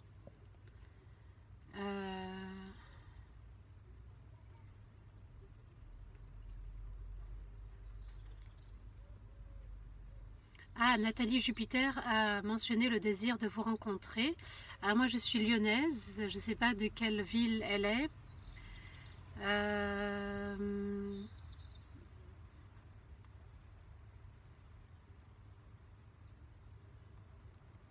J'ai une amie à moi qui est chrétienne, elle m'a surpris, je viens de la voir en ligne. Machallah, que des surprises dans ce live, Allahu Akbar. En fait, c'est une sœur qui dit qu'elle a une amie chrétienne et elle vient de la voir passer dans les personnes qui défilent.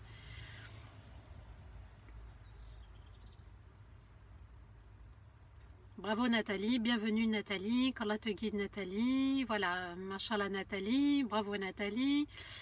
Je souhaite te rencontrer, je suis de Lyon, Sophie, alors c'est Sophie ou Nathalie, je ne sais plus.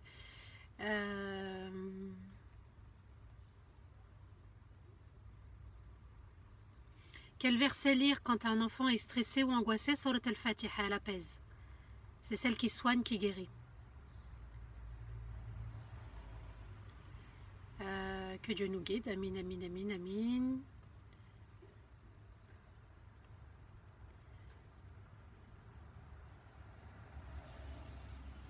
J'ai le mariage d'un ami proche qui est chrétien, il me demande d'être son témoin à l'église. Ah, c'est à l'église. À l'église, est-ce qu'il est possible de... Normalement, on n'entre pas dans une église. À la mairie, oui, mais pas dans une église. Mes enfants qui ont 9-10 ans font le jeûne, machallah, c'est tout à leur honneur, qu'Allah les récompense, qu'Allah les élève.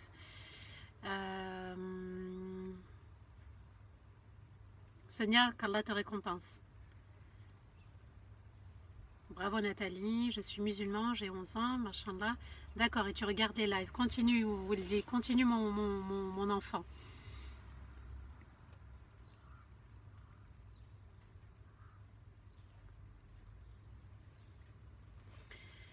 Voilà, La Rochelle, machallah. Il y a différents pays dans ce live, Allahu Akbar. Il y avait Djibouti, il y avait, subhanallah, des pays, on ne s'y attendait pas.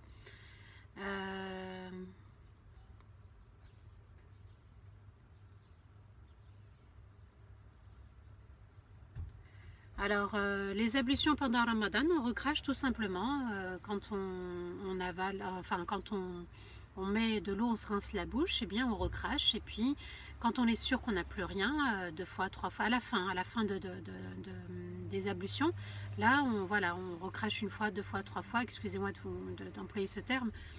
Et puis, voilà, tout est par l'intention. Les actes ne valent que par l'intention qu'on lui a donnée. Amina 7 ans, Asma 5 ans, on vous regarde avec ma maman, machallah on vous aime, moi aussi je vous aime énormément. Allahu Akbar, regardez les enfants, comment ça vous a apporté quoi alors ces lives mes enfants? L'Essonne, Bruxelles, la Haute-Savoie, Allahu Akbar, l'Allemagne, depuis l'Allemagne, machallah, qu'Allah te récompense infiniment. Amin, amin, amin, amin, amin. Dijon, Dreux, le 28. Ah, mental. Alors, Fatih, c'est toi hein, qui a parlé de l'enfant handicapé. Si c'est pour une raison, voilà, elle n'accepte pas, eh bien, Allah lui a enlevé la raison. Il faut... Machallah, on a à peu près 11 700 €, on approche les 12 000. C'est juste magnifique. Alors pourquoi c'est par rapport à l'église, on a nos convictions, la Dinukum comme waliyadin. J'ai ma religion et vous avez la vôtre, pardon. Je suis de Liège. N'hésite pas à nous le dire si tu es de visite. Inch'Allah, bi'idhnillah, tout est sur mon Facebook.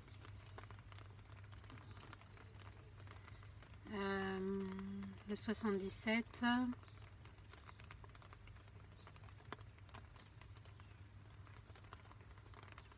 Charleroi, Allahu Akbar. Marwan et Mélina de Toulon, Liège, Chaland le 85. Marilyn, ouais, c'est très important. Oui, oui, mashallah. La Suède, Allahu Akbar. Mashallah, mashallah. Toulouse, Le Havre, allez, on y va. Bismillah, le Sénégal. Courbevoie, le 92. Lyon, Férouz, salam alaikum. Chaland, le 85. Subhanallah, il y a 4 jours, je racontais l'histoire de Houd, du prophète Houd. J'ai une amie qui n'a pas la raison, mais Allahu Akbar, elle a la foi, elle pratique. Est-ce que c'est possible? Elle demande, j'ai pas compris. L'Espagne, Allahu Akbar. Saint-Raphaël. Oui, Garges, Légonesse, Saint-Raphaël, Grenoble. Amin, amin, amin, amin. Qu'Allah vous récompense pour toutes vos invocations, pour vos messages chaleureux. Vous êtes aussi super. Bruxelles encore. Machallah, la Belgique nous a 7. La Belgique nous a bien accompagnés, machallah, à travers ses lives, la France, l'Europe, il y avait, je crois, les États-Unis, le Canada, Rueil, Malmaison dans le 92, Bruxelles, les Yvelines, Alicante en Espagne, Allahu Akbar, on a encore l'Espagne, les Yvelines, machallah, bismillah, bismillah, bismillah, continuez, continuez. C'est juste magnifique. Alors rentrer dans une église c'est permis, mais célébrer, en fait c'est le fait de célébrer, c'est le fait de célébrer des cérémonies religieuses, d'accord, comme dans les funérailles, d'accord, les funérailles c'est la cérémonie en fait, c'est par rapport à ça, mais tu peux rentrer, certains savants disent même pour prier, c'est pas la même chose.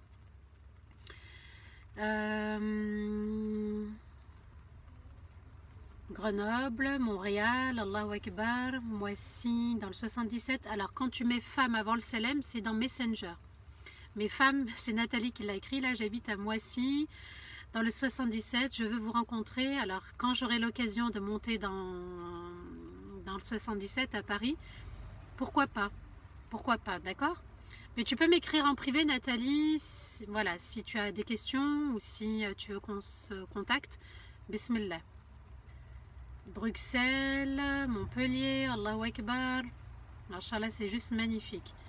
Salam alaikum, machallah, tata, j'ai 11 ans, je regarde avec maman, je trouve ça très intéressant, merci de nous apprendre ma religion, Allahu Akbar. Subhanallah.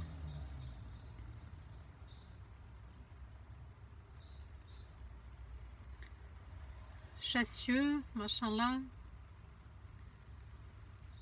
Chassieux, machallah, oui, c'est une ville pas très loin de Lyon. Je sais pas, oui, Inch'Allah, bah, écris-moi, peut-être que je te reconnaîtrai aussi. C'est très important, tu peux changer la vie. Machallah, Allahu Akbar. Nancy, la Tunisie. Un étudiant de la Tunisie, Bruxelles, Avignon. Machallah. Remis sur scène dans le 10. Marilyn, oui, la remarie de ton enfant, machallah.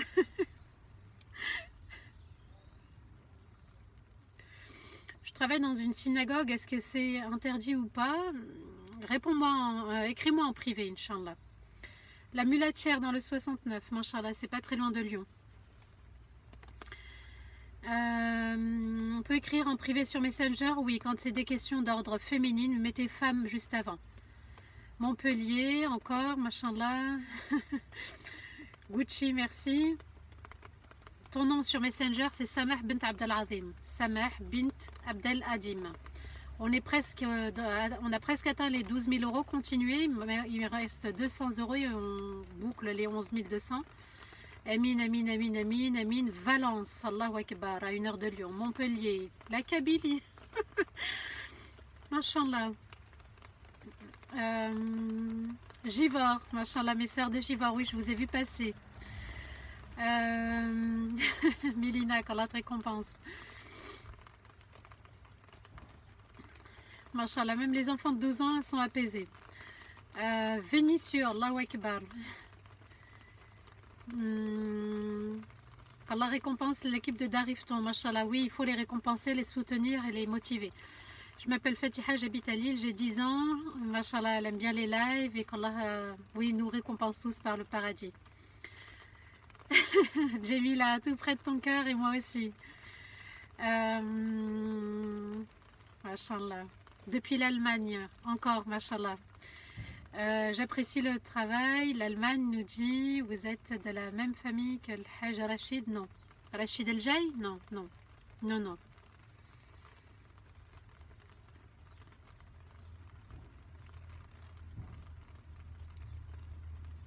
Metz, Bruxelles, machallah, Marseille, Amine, 9 ans, Mashallah, Allahu Akbar.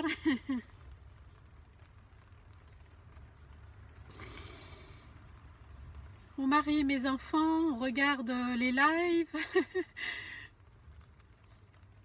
Ma fille de 6 ans fait comme moi, elle prend des notes.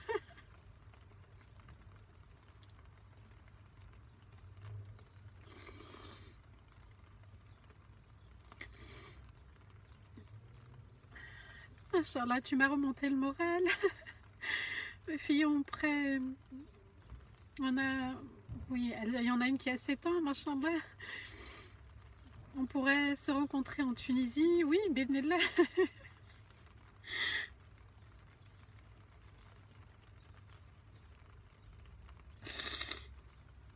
Excusez-moi, ça me fait rappeler mon père. Le 78...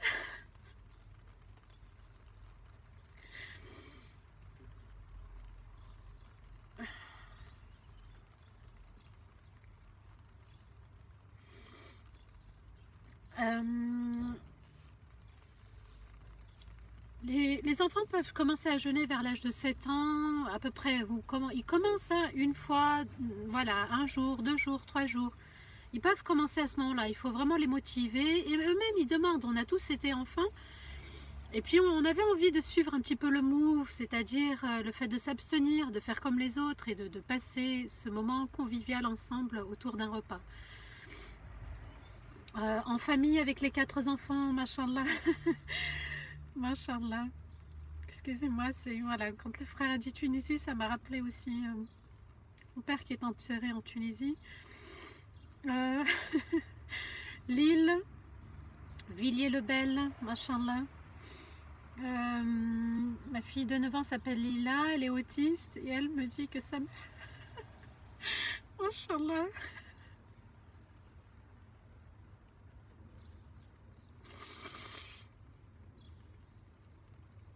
Vraiment, c'est touchant, hein, vos témoignages, vos messages, machallah, alhamdoulilah. J'espère que tous ensemble, on pourra changer notre intérieur, se renforcer, se réformer et qu'on se rapproche d'Allah, qu'il soit satisfait de nous. On est vraiment devenus une famille ensemble, même si on ne se connaît pas tous et toutes. Vraiment, on est devenu une famille... Amine, amine, amine, amine, amine. À Bordeaux, je viendrai. Bien sûr, je viendrai. Si je suis invitée, je viendrai dans les villes qu'on m'invite. Il n'y a pas de souci. Oui, des larmes de joie.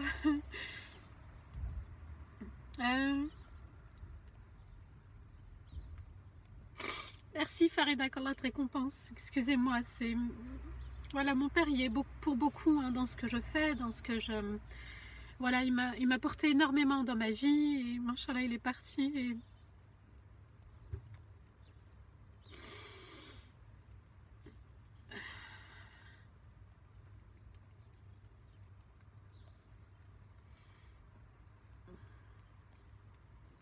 Amin, amin, amin. Inch'Allah, on va faire dua, on va s'arrêter là puisque j'ai un autre rappel sur Zoom.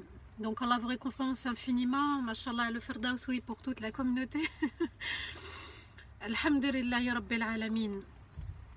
Mashallah, on approche les 12 000 euros, me disent les frères. Il manque 200 euros et on complète les 12 000, pardon. Continuez, mashallah, c'est une vraie sadaqa jariya. C'est très très important, c'est les plus belles aumônes. Continuez, bismillah, l'aumône éteint la colère d'Allah, l'aumône ouvre des portes, l'aumône élève le croyant parce que c'est une preuve d'amour vis-à-vis d'Allah Azzawajal. Amin, amin, amin, amin, amin. Oui, on t'attend à Bordeaux, j'attends l'invitation aussi. Allez, bismillah. Amin, amin, amin, amin, amin, amin. C'est gentil, qu'Allah vous récompense. اللهم صل وسلم على سيدنا محمد في الأولين وصل وسلم على سيدنا محمد في الآخرين وصل وسلم على سيدنا محمد في الملأ الأعلى إلى يوم الدين اللهم يا ودود يا ودود يا ودود يا ذا العرش المجيد يا فعالا لما تريد، نسألك بعزك الذي لا يرام وبملكك الذي لا يدام وبنور وجهك الذي ملا أركان عرشك أن تجعل القرآن العظيم ربيع قلوبنا ونورا لصدورنا وذهابا لهمومنا وأحزاننا. ربنا لا تؤاخذنا إن نسينا واخطأنا، ربنا ولا تحمل علينا إصرا كما حملته على الذين من قبلنا، ربنا ولا تحملنا ما لا طاقة لنا به، واعف عنا واغفر لنا وارحمنا أنت مولانا فانصرنا على القوم الكافرين. اللهم أنت ربنا لا إله إلا أنت، خلقتنا ونحن عبيدك ونحن على عهدك ووعدك ما استطعنا، نعوذ بك من شر ما صنعنا، نبوء لك بنعمتك علينا ونبوء بذنوبنا فاغفر لنا ذنوبنا فإنه لا يغفر الذنوب إلا أنت. اللهم صل وسلم على سيدنا محمد في الأولين، وصل وسلم على سيدنا محمد في الآخرين، وصل وسلم على سيدنا محمد في الملأ الأعلى إلى يوم الدين. اللهم إنا نسألك حبك وحب من يحبك وحب العمل الذي يقربنا إلى حبك. اللهم إنا نسألك الإخلاص في القول والعمل، اللهم إنا نسألك الإخلاص في القول والعمل، اللهم إنا نسألك الإخلاص في القول والعمل. اللهم تب علينا، اللهم ارحمنا، اللهم زدنا ولا تنقصنا، اللهم ارحمنا، اللهم تب علينا، اللهم زدنا ولا تنقصنا يا رب العالمين. اللهم ارحم والدينا، اللهم ارحم والدينا ووالدي والدين وجميع المسلمين والمؤمنين الأحياء منهم والميتين. اللهم ارحم والدينا ووالدي والدين وجميع المسلمين والمؤمنين الأحياء منهم والميتين. اللهم ارحم كبيرنا، اللهم ارحم صغيرنا، اللهم ارحم ضعفنا، اللهم ارحم إخواننا وأخواتنا المظلومين في كل مكان يا رب العالمين. الحمد لله رب العالمين، الحمد لله رب العالمين، الحمد لله رب العالمين. سبحان الله وبحمده، سبحان الله العظيم، سبحان الله وبحمده، سبحان الله العظيم. لا إله إلا الله العلي الكبير، لا إله إلا الله الحليم العظيم، لا إله إلا الله رب السماوات ورب الأرض ورب العرش العظيم. اللهم لا تؤاخذنا إن نسينا واخطأنا، ربنا ولا تحمل علينا إصرا كما حملته على الذين من قبلنا، ربنا ولا تحملنا ما لا طاقة لنا به، واعف عنا واغفر لنا وارحمنا أنت مولانا.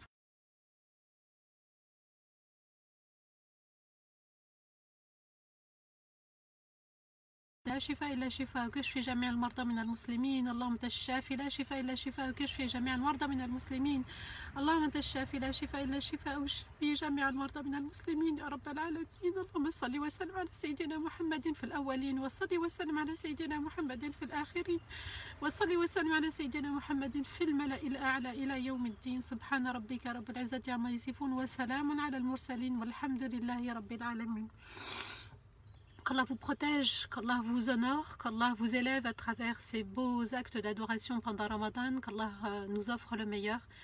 Le meilleur, c'est aussi demain, Inch'Allah, à 15h, avec la continuité des passions. On va revenir, Inch'Allah, bi'idhnillah, bi'idhnillah, bi'idhnillah, sur les passions du cœur. Voilà. À demain. Wassalamu alaikum wa rahmatullahi ta'ala wa barakatuh.